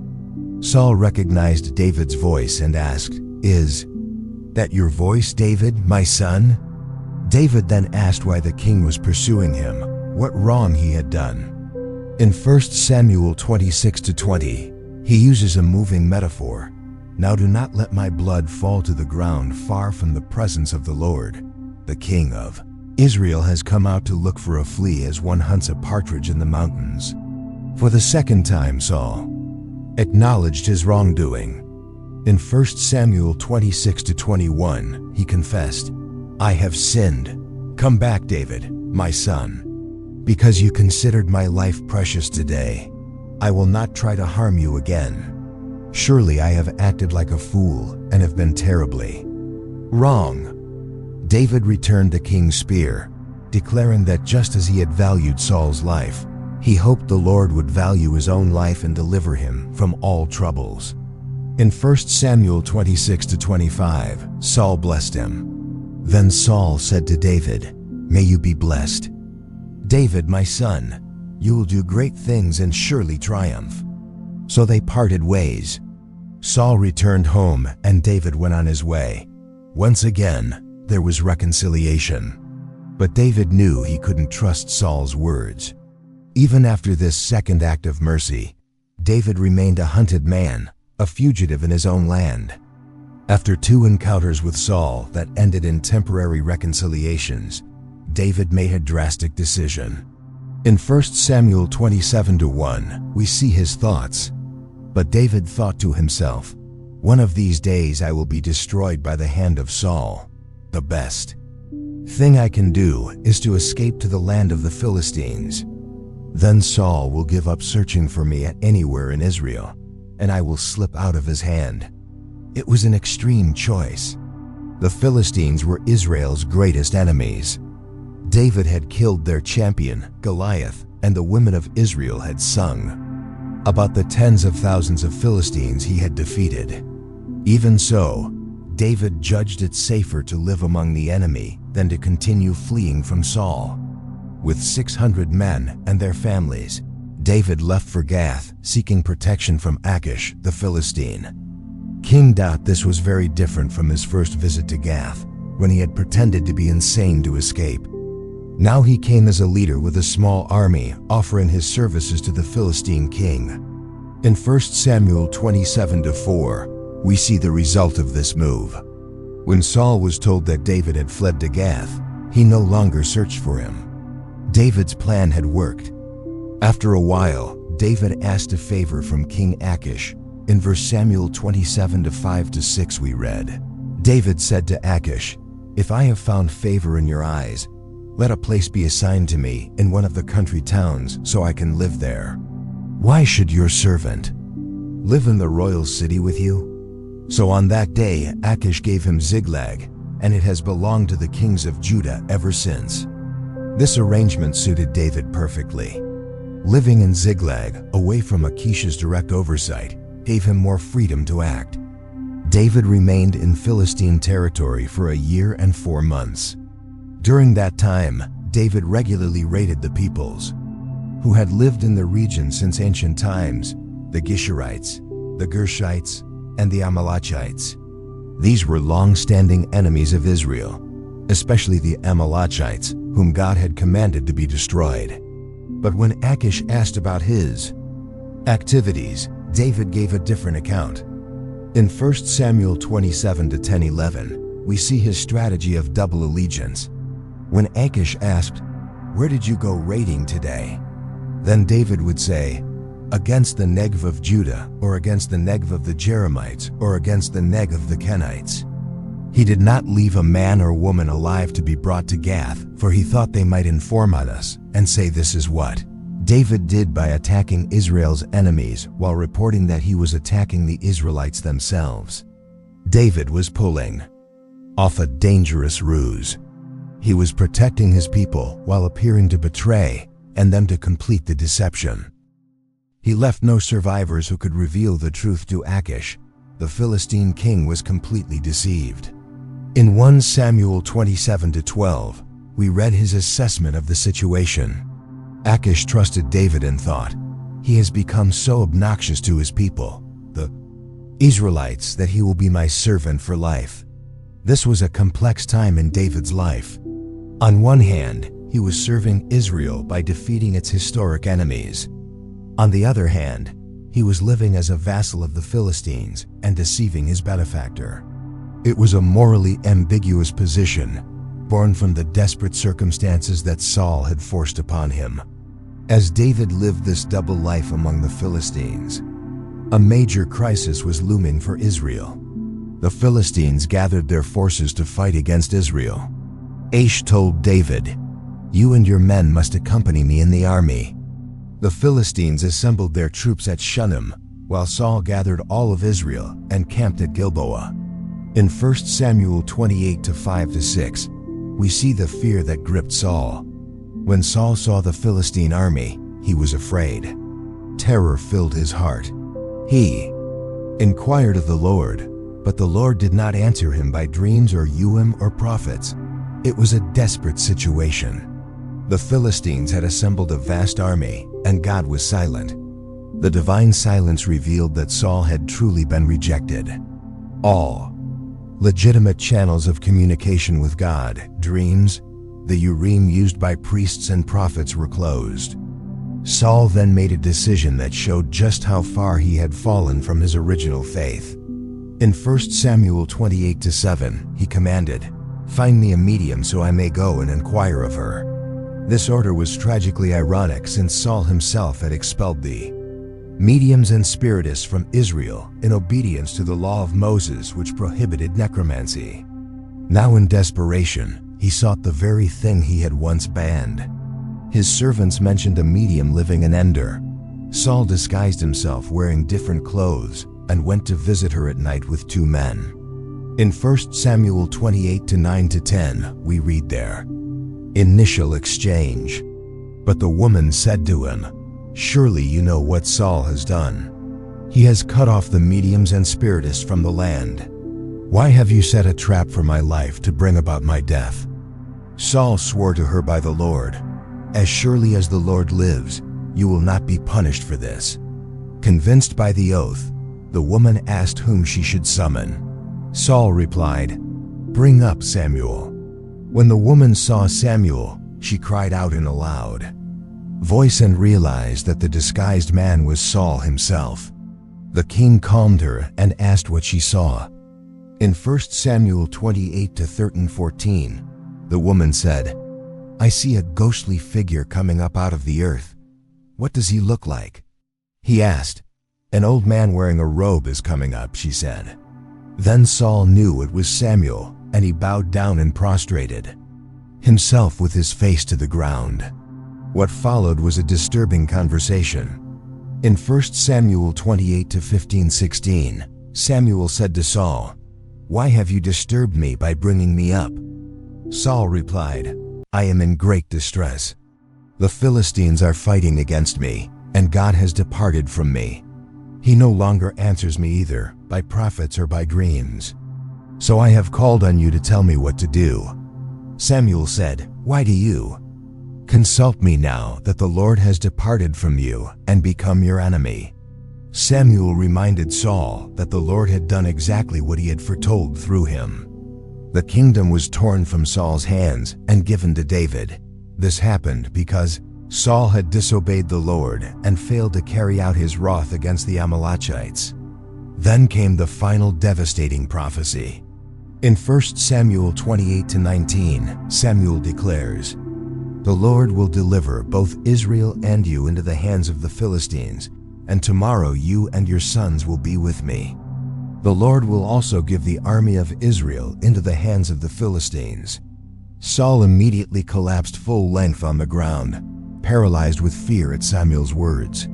He had not eaten all day or night and was now completely without strength. Seeing his condition, the medium prepared a meal for him. Though he initially refused, he eventually gave in at the insistence of her and his officials. After the meal, Saul and his men left that same night, carrying with them the certainty of defeat and impending death. The rejected king was now walking toward his final destiny, marked by divine condemnation. While Saul faced his grim fate, David was in an equally difficult position. As a vassal of Achish, he was being called to fight alongside the Philistines against his own people. It was a conflict of loyalties that placed him in an impossible situation. The Philistines gathered all their forces at Ach, while Israel camped beside the spring at Yisrael. As the Philistine rulers marched with their units of hundreds and thousands, David and his men followed at the rear with Achish. In 1 Samuel 29-35, we see doubts quickly arise about David's presence. The Philistine commanders asked, "What about these Hebrews?" Achish replied, "Is this not David, who is an officer of Saul, king of Israel? He has already been with me for over a year, and from the day he left Saul until now, I have found no fault in him." But the Philistine commanders were angry and said, "Send the man back to the place you assigned him. He must not go with us into battle, or he may turn against us during the fighting. How better could he regain his master's favor than by taking the heads of our own men? Isn't this the David they sang about in their dances? Saul has slain his thousands and David his tens of thousands." The Philistine commander's suspicion was justified. Why would David fight against his own people? Wasn't it far more likely that he would turn against the Philistines in the heat of battle? Still, Achish trusted David. In 1 Samuel 29-6-7, he explained his decision. So Achish called David and said to him, "As surely as the Lord lives, you have been reliable, and I would be pleased to have you serve with me in the army. From the day you came to me until today, I have found no fault in you, but the rulers don't approve of you. Now turn back and go in peace. Do nothing to displease the Philistine rulers." David protested, asking what he had done wrong and why he couldn't fight against the king's enemies. But Achish stood firm, though he spoke well of him. In 1 Samuel 29-9-10, he replies, Achish answered, "I know that you have been as pleasing in my eyes as an angel of God. Nevertheless, the Philistine commanders have said, 'He must not go up with us into battle.' Now get up early in the morning, along with your master's servants who came with you, and leave as soon as it's light." Music. David's insistence might seem odd, but it was likely just an act meant to maintain his appearance of loyalty in Achish's eyes. In truth, this dismissal was a providential intervention. David was being spared from an impossible situation. Either fight against his own people or betray the trust of Achish. In 1 Samuel 29-11, we read, "So David and his men got up early in the morning to return to the land of the Philistines, and the Philistines went up to Yisrael. David and his men marched back to Ziklag, while the Philistines continued on to battle against Israel." What seemed like a disappointment for David was in fact a deliverance. He wouldn't have to choose between his conflicting loyalties. He wouldn't have to fight his own people or risk the lives of his men in an open betrayal of the Philistines. However, a terrible surprise awaited him upon his return to Ziklag. In 1 Samuel 300:1-2, we learn what they found. David and his men reached Ziklag on the third day. Now the Amalekites had raided the Negev and Ziklag. They had attacked Ziklag and burned it, and had taken captive the women and everyone else in it, both young and old. They killed none of them, but carried them off as they went on their way. While David was away, the Amalekites, the very people he had regularly attacked, had taken revenge by raiding the city and carrying off the women and children, including David's two wives, Ahinoam and Abigail. Deliverance from one impossible battle had led to another crisis. But at least this time, David was facing an enemy he could confront head-on with all his strength and determination. While David faced his own crisis with the Amalekites, Saul and Israel's fate was being sealed on the battlefield. In 1 Samuel 31, we see the battle begin. Now the Philistines fought against Israel. The Israelites fled before them, and many fell dead on Mount Gilboa. The location was strategic. The Philistines had advanced into Jezreel, deep in Israelite territory, effectively splitting the nation in two. Mount Gilboa, where the decisive battle occurred, was situated at the eastern end of the Israel Valley. Soon the fighting focused around the king and his sons. In 1 Samuel 3:12, we learn of the royal family's fate. The Philistines were in hot pursuit of Saul and his sons, and they killed his sons, Jonathan, Abinadab, and Melishua. Jonathan, David's loyal friend, died defending his father and his nation. The prince, who had given up his right to the throne in favor of David, remained faithful to the end. Saul's situation became desperate. In 1 Samuel 31:3-4, we read, his final moments. The fighting grew fierce around Saul, and when the archers overtook him, they wounded him critically. Saul said to his armor-bearer, "Draw your sword and run me through, or these uncircumcised fellows will come and abuse me." But his armor-bearer was terrified and would not do it. So Saul took his own sword and fell on it. When his armor-bearer saw that Saul was dead, he also fell on his sword and died with him. That day Saul, his 3 sons, his armor-bearer, and all his men died together. The defeat was devastating for Israel. In 1 Samuel 31:7, we see the immediate impact. When the Israelites along the valley and those across the Jordan saw that the Israelite army had fled and that Saul and his sons had died, they abandoned their towns and fled, and the Philistines came and occupied them. The next day, as the Philistines came to strip the dead, they found the bodies of Saul and his sons on Mount Gilboa. In 1 Samuel 31:9-10, we see the king's final humiliation. They cut off his head and stripped off his armor, and they sent messengers throughout the land of the Philistines to proclaim the news in the temple of their idols and among their people. They put his armor in the temple of the Ashtars and fastened his body to the wall of Bethshan. The desecration of Saul's and his sons' bodies was the ultimate disgrace, a tragic end for Israel's first king.